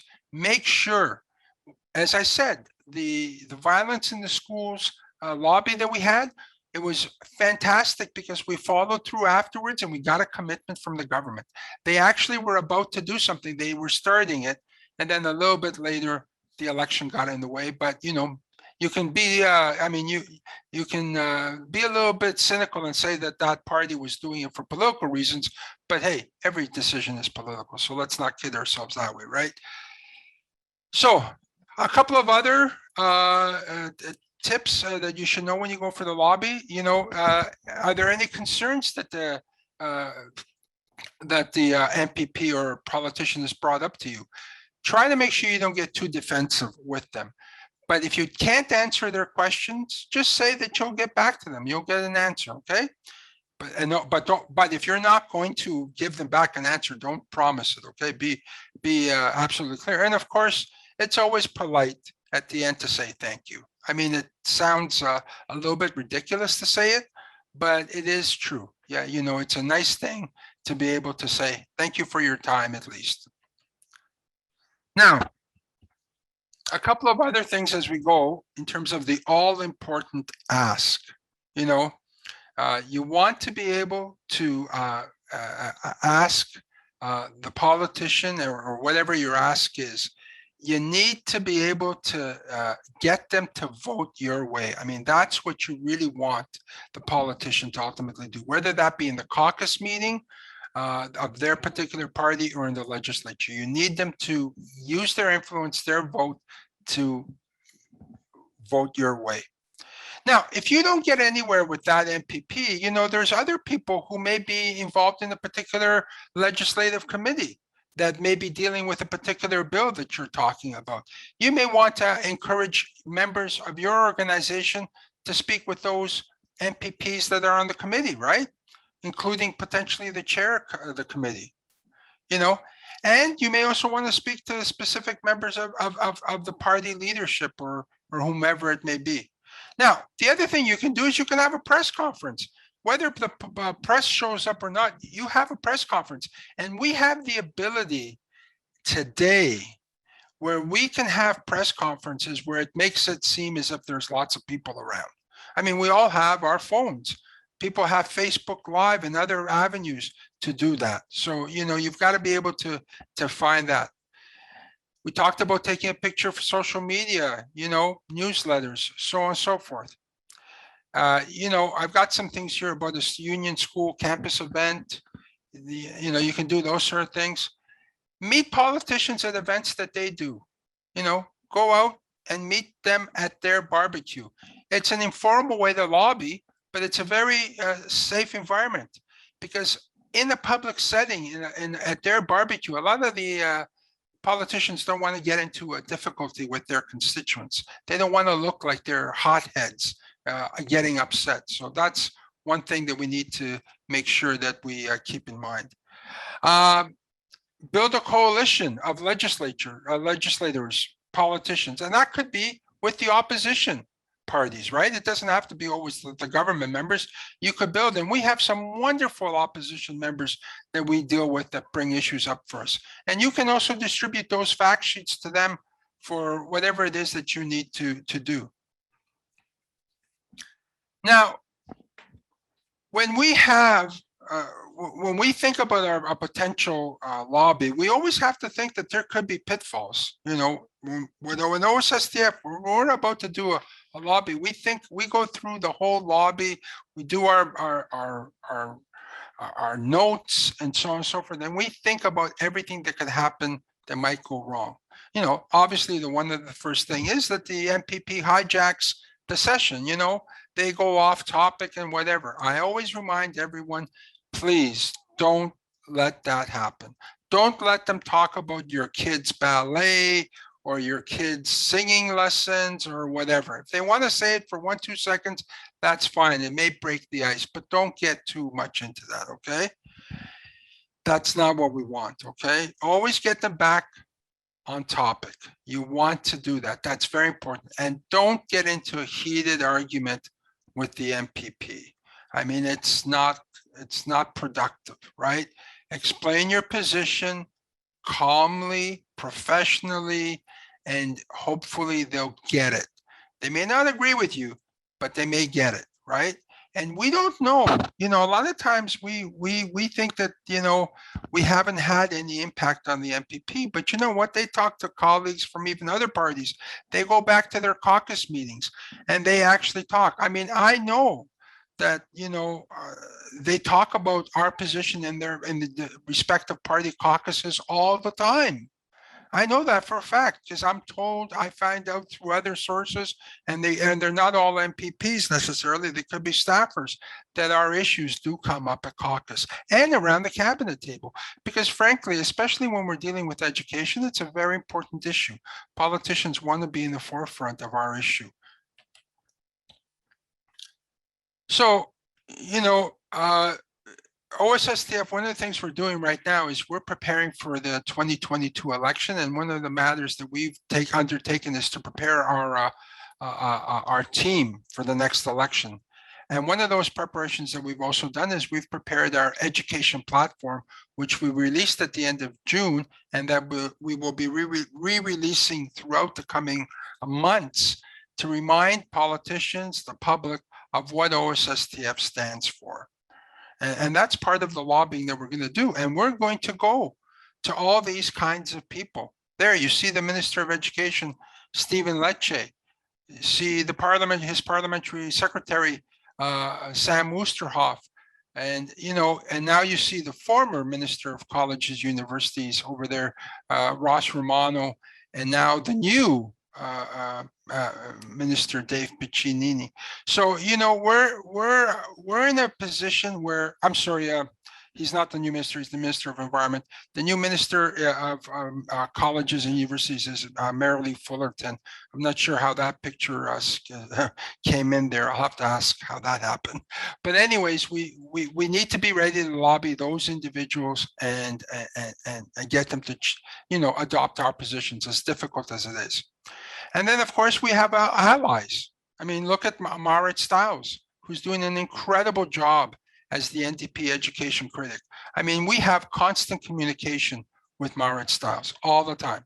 As well, there's Laura May Lindo, who's the MPP from Kitchener Centre, who's the NDP critic for colleges and universities. And then on the other side, you see Mike Schreiner from the Green Party, who's very much an ally of ours as well, as is the former Minister of Education, Mitzi Hunter, who represents the riding of Scarborough-Guildwood for the Liberals. So, as we look forward to the current Legislative Assembly in the next election, we see that the Tories have 71 current seats and the NDP has 40 and the Liberals have 8.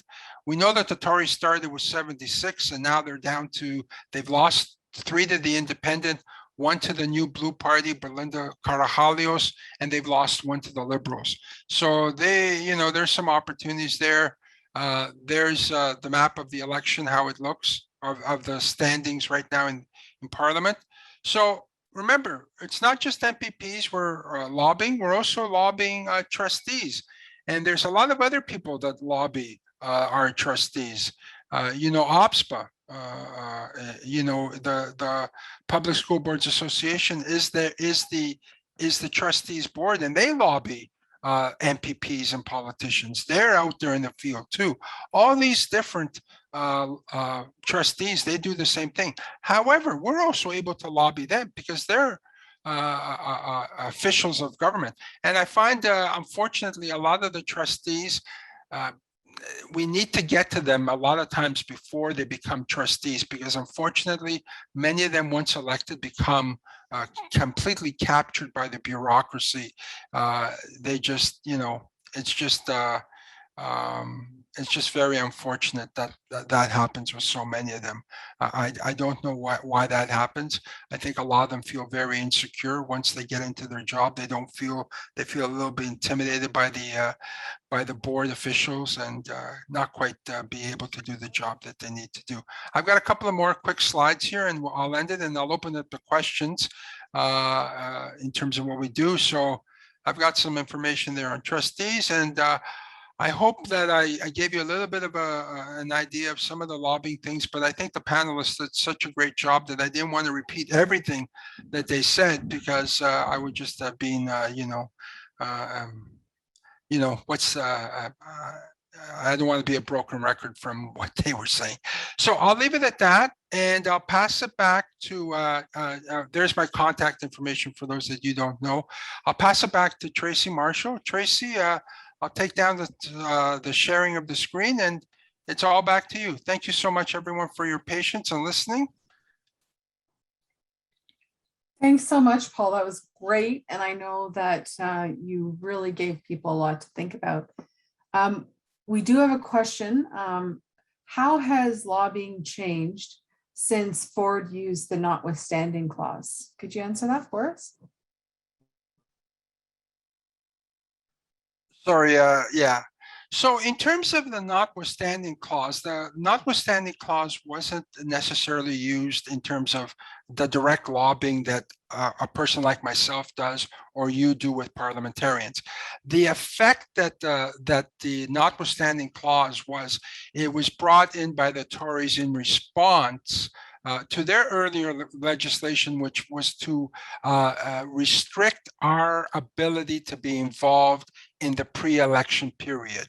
So they wanted to restrict how much money we could spend pre-election up to 6 months to make it a full year. We took them to court with other unions and we won the court case. We beat them. The court sided with us. So then they brought in the notwithstanding clause in the charter to say, notwithstanding what the courts have decided, this legislation is going to come through. So they brought it up. So it will impact us as we go into the next election in terms of the quote unquote lobbying we can do in terms of our issues, right? But in terms of my specific role and your role in advocating with specific MPPs and meeting with them, it does not have any influence. I hope I've made that clear. Could you also talk a little bit about Bill 307 and how it might affect community organizations and people personally with respect to funding political parties? Absolutely. So Bill 307 is just, I mean, it was Bill 254 and then became Bill 307. I mean, it's an outrageous piece of legislation. Let's be quite frank about it. I mean, this is a government, the Doug Ford government, that claims that they want to represent, you know, Doug Ford for the people. I mean, what a crock if you've ever heard one. It's absolutely untenable. It's ridiculous. All Doug Ford has done with this legislation is raise the amount of money that his contributors can give to him, while simultaneously silencing the groups that are basically against him. You know, he's made the window pre-election from 6 months to 1 year. We can only spend the 600,000 beforehand. He spread it out, but what he's done is he's made it more difficult for us to talk about the relevant issues of the day. So that if you talk about an issue during that 1 year period that touches on them, then you know you're liable as a third party advertiser. You can't conduct yourself. It's a complete infringement of our democratic right to be able to speak our minds, frankly, and it's absolutely ridiculous. What it does as well, it handcuffs organizations, community groups, from being able to do the work that they should be able to do. Something that as easy as speaking to the public in terms of maybe putting up a billboard, maybe putting up some signs in the neighborhood prior to the election as well, that your voice will be muted by this legislation. The only thing that they will allow us to do as a union, as a parent organization community, is just talk amongst our own members. Can you imagine you have a small community group of 10 people and all they will allow you to do is talk amongst your own members? That's outrageous. If you go out into the political arena to speak to people, you should be able free to do it. What I find most troubling about this legislation is the notion that the political party, and I'm not going to give the other two parties a pass, or three parties, to be honest with you, because I don't think they fought hard enough against this legislation. The point is that these political parties believe that elections belong to them, that they are the only legitimate players in the electoral process, that because they put their names forward, they should be the only ones to have a voice. No, that's not how it works. That's not how a democracy works. A democracy is about all of us having our voice.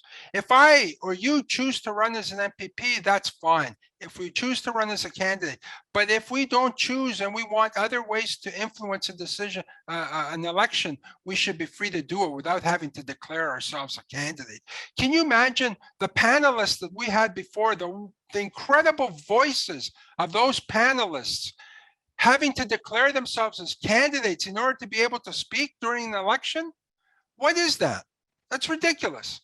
We need to be free to speak our minds. And this is what this legislation will do. It will shackle us. It will mute us. It will not allow us to speak as we should. So I don't know if there are any other questions, Tracy. I don't want to get too excited there. We like that though. So the last thing that I thought maybe you could talk a little bit about is we just had a federal election announced. Why is it important for people to get involved in their federal elections? Well, I mean, if we don't get involved, we let other people decide for us what's going to happen. It's simple as that. If we don't get involved, others decide. If you're comfortable enough letting other people decide what should happen to you, well, what can I tell you? That's what it is. But you know what? I'm not comfortable in letting other people decide what's going to happen to me. You know, I've always been involved in the process. I want to have a say. Whether my say is accepted or not, I want to have a say. And I want to be involved with like-minded people, like the wonderful people that were on the panel before and the people that are including Karen and Tracy. You know, we need to be involved. If we're not involved, other people will fill the void and they're going to spread their message and they're going to do their craziness, whatever it may be. We need to be in there so that we get what we need, whether it be, you know, federally. I know we haven't talked about paid sick days like we have talked provincially, but if we want childcare, if we want pharmacare, if we want, a universal basic income, for example, whether we want to have proportional representation, whatever the issues are that we want, we will only get them if we are able to be involved and we are able to convince people to be involved, to advocate for those issues. If we sit on the sidelines and not get involved, we are muting our own voice. We are not relevant in the political equation. Politicians care about votes.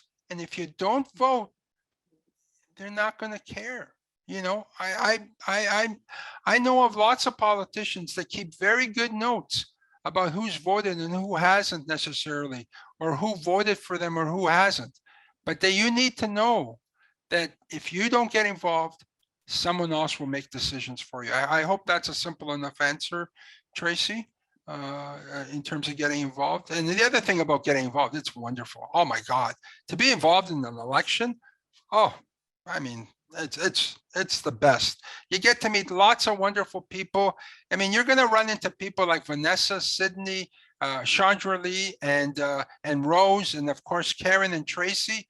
You know, and you'll probably even run into a guy like Joe Lamoureux, right? You're going to run into wonderful people on the campaign trail who are going to be, you know, having as much fun as you are, so that you can achieve the goals that you want. This is what we're about, right? Get involved, get things done, Because I mean, at the end of the day, all those of us, especially who are involved in education, and I have to tell you, because I came from another career before, people who are involved in education are amongst the best people in all of society. Wonderful people, caring, compassionate. They deep, deep commitment to our children. So we need to make sure that that carries through into electoral politics. Anyway, sorry for my excitement, everyone, but you know, that's, I get a little bit, you know, whatever. Thanks for listening. Thanks so much, Paul. That's fantastic. So I'm going to turn it back over to Karen. And I know that our panelists are thinking of their closing talk right now. So Karen, go ahead. Yeah, thanks so much, Tracy and Paul. We always appreciate your enthusiasm. It gets us all going. I try to never miss an opportunity to have a call to action for people either. And I often speak about, I need you to do something little, something medium-sized, and something big. And those of you sitting here right now participating, this is something little. It was easy. All you had to do was log on. This was easy to do. If you lobbied before, you know, it might not seem so challenging for you. That might be a medium-sized thing, but maybe when you go to lobby next time, bring someone else along who hasn't gone before. You'll have strength in numbers, and you'll also be building capacity for the future too. Something big, well, we've got our panelists here who've done something big by putting themselves out there tonight, by sharing their experiences, what it's like to lobby. You know, and something big might be, you might consider working on a campaign, whether federal or provincial or municipal. Maybe you'll even put your name forward because, you know, I think if you're interested and you're here, you're probably someone who's going to care about public services and public education and the good of the province. And that's probably really good too. But something little, something medium-sized, something big, you can all do something. And then next time you can do a little bit more. And that's a good challenge for all of you. So I had asked the panelists if there was something that they wanted to add or embellish on, not embellish, if they wanted to make a little bit clearer or something they'd forgotten. So it's their opportunity to have some final words as well. Maybe they're also going to call you to action, I'm not sure. So I'm looking to one of the panelists, whomever would like to share some closing thoughts for us from their perspective. Okay, Shawnee, you're up. First of all, I want to say thank you to Paul. That was amazing. He said he was a little nervous or, you know, following the panel, but honestly, following Paul, I mean, you know, that is something that's a force to be reckoned with. It was amazing. I always enjoy hearing from Paul. I just want to add a little bit where he was talking about, you know, getting the question about getting involved with your federal election, because there are more people that seemingly talk about getting out to vote for provincial elections and municipal elections, but a little hesitant on the federal. I gotta say, the federal elections have a big impact on the provincial elections, especially in a time when we've got them happening so close to each other. So if you're really hoping to make significant change at a provincial level and looking for particular outcomes, a particular party to, you know, get in to, you know, to form government, you've got to be putting those efforts at the federal level as well. So just adding for that. Overall, I'm going to say activism, the best activists that have ever existed have come about from us ordinary people, everyday folk, right? And so you have to use your voice. You have to get out there and be heard at every level that you are comfortable at. And even when you're not comfortable, push your own boundaries a little bit and bring other folks along with you. It is so important not to be silent, not to let somebody else do the speaking for you all the time, to not sit on the sidelines. Get in, get active. Talk to your elected officials, talk, you know, do lobbying on a personal level, on a professional level, in all the realms that you are, to make sure that your issues are being dealt with, and make it personal. Connect the issues to you as a constituent, to, you know, to you in the community, and make sure they understand why it is that you care. Help those, you know, elected officials understand your reasoning, and let it resonate with them that you as a voter are concerned about this issue, and they better take care of you, or you're not going to be putting a vote in their, you know, the check next to their name the next time the vote comes around. So I think those are some of the most important things that I'm going to say. But don't stay silent. Get out there. Activism, as Karen just said, small, medium, and large. You can do it at all levels. professionally, personally, make sure you get out there too.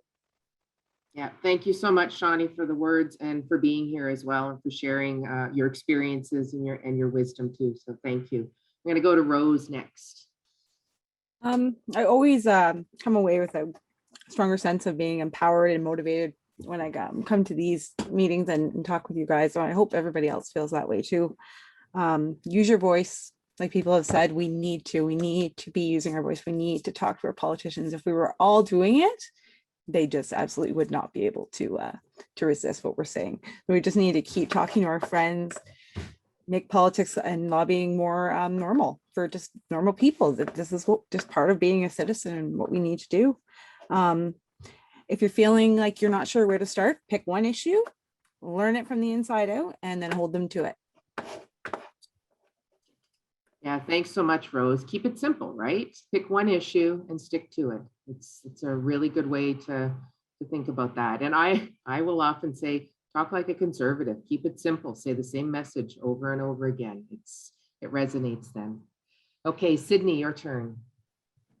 So I like to say, as someone who's going to be voting for the first time in September, as I turned 18 literally a few days before they called an election, this has been really informative and great to hear all the information that's come out of here.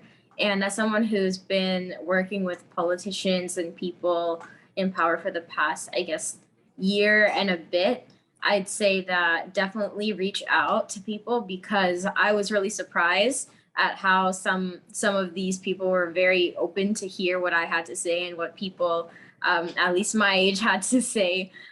So yeah, also to just encourage the youth around you to really get involved, because I know so many people aren't involved in politics or aren't involved with politicians just as people, politics aside, because they don't think it applies to them, or they think they're too young, or they think it's an old people problem. But to really push it for youth to learn about this type of stuff, because after coming here today and after all the work I've done, I've realized that it's so important that we actually have our voices heard, and to know that we can make a change and we can talk to them, they will listen to us, or at least we can make them listen to us.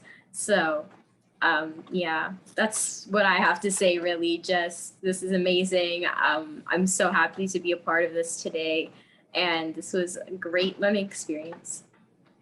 Thanks so much, Sydney, for your words and for your enthusiasm too. And so I'm going to challenge you. I believe shortly after this presentation, it will be available on YouTube. You could show it to some of your friends who are also first-time voters. And I want to challenge you to take a few of your first-time voter friends and visit each political party candidate and say, tell me why my first vote ever should go to you, and see what kind of answers you get, and then hold them accountable afterwards, depending on who gets in. I think it would be a good movement to start. Tell me why I should spend my first ballot on you. It's good to do. Okay, Vanessa's going to go, and then Paul has some final words of enthusiasm too. Go ahead, Vanessa.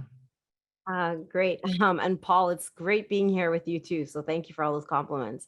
Listen, I can't follow Sydney, but I am gonna say that voice matters and belonging matters. And I think that we've all said it, so you don't have to actually do something big. It has to be something that you feel comfortable with. That's the thing I think about when I think about lobbying or reaching out. I think also it's important that you realize that the politicians are human. They live every day like you do. They breathe the air you breathe. And I think that they need to be held accountable. They don't always know what's right and what's there in front of them. And sometimes you know it. And it's your community. It's your community with your family living in it. You take hold of it. So that's my message. And as I said, it can get somewhat intimidating, but realize again that it's somewhere you want to live and somewhere you want to be safe and you want to belong. So it's that simple. And I'm going to say on Sydney's part, get out and vote. That's the biggest message, please. Yeah, and actually we should point out too to people, if you know someone who's going to be in post-secondary and may not be at home right now, we need to be letting them know about the ability to vote beforehand, and how they need to be using their opportunity for that. It's challenging when an election happens like that, and the beginning of the year and people are excited about where they're going to be going to school, but they shouldn't be wasting their ballot. If you don't get involved, you're not involved. Okay, Paul, back to you. Well, thank you, Karen. I'm just, absolutely thrilled to have been on with this panel tonight. I mean, as I said before, incredible people. And as a politics teacher, I taught politics, grade 12, and I taught a lot of civics. To be able to be on a panel with a student who is so articulate, who is so passionate, it makes me feel incredible as an educator that hopefully the educators that she has had in her life have helped her gain some of that passion. I'm sure that Vanessa's been one of them for sure. So I'm very proud of the work that Vanessa and others have done as well. I just want to leave you with one last thought. June 2nd, 2022. I know Chandra Li spoke about the federal election. I know it's an important election. I don't want to diminish it at all. But we cannot have a re-elected Doug Ford government after June 2nd, 2022.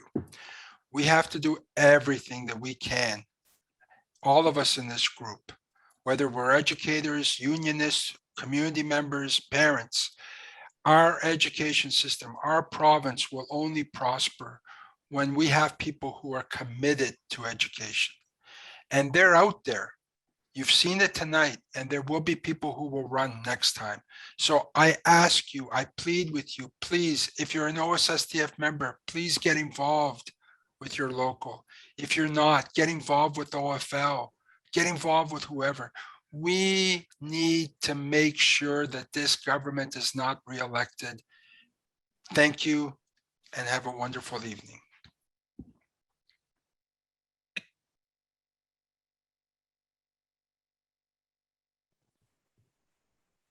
Thanks so much, everyone, for speaking on the panel and for joining us. We appreciate so much that you took time out of your busy schedules to come and spend some time with us tonight. And we hope to see you again soon. We will be doing regular webinars, and we hope that you come and join us again. Take care of yourselves, stay safe in this very uncertain time. Thank you to Karen for her fantastic job of moderating, to Vanessa, to Paul, to Rose, to Chandra, and to Sydney. Take care, everyone, and have a great night. Bye for now.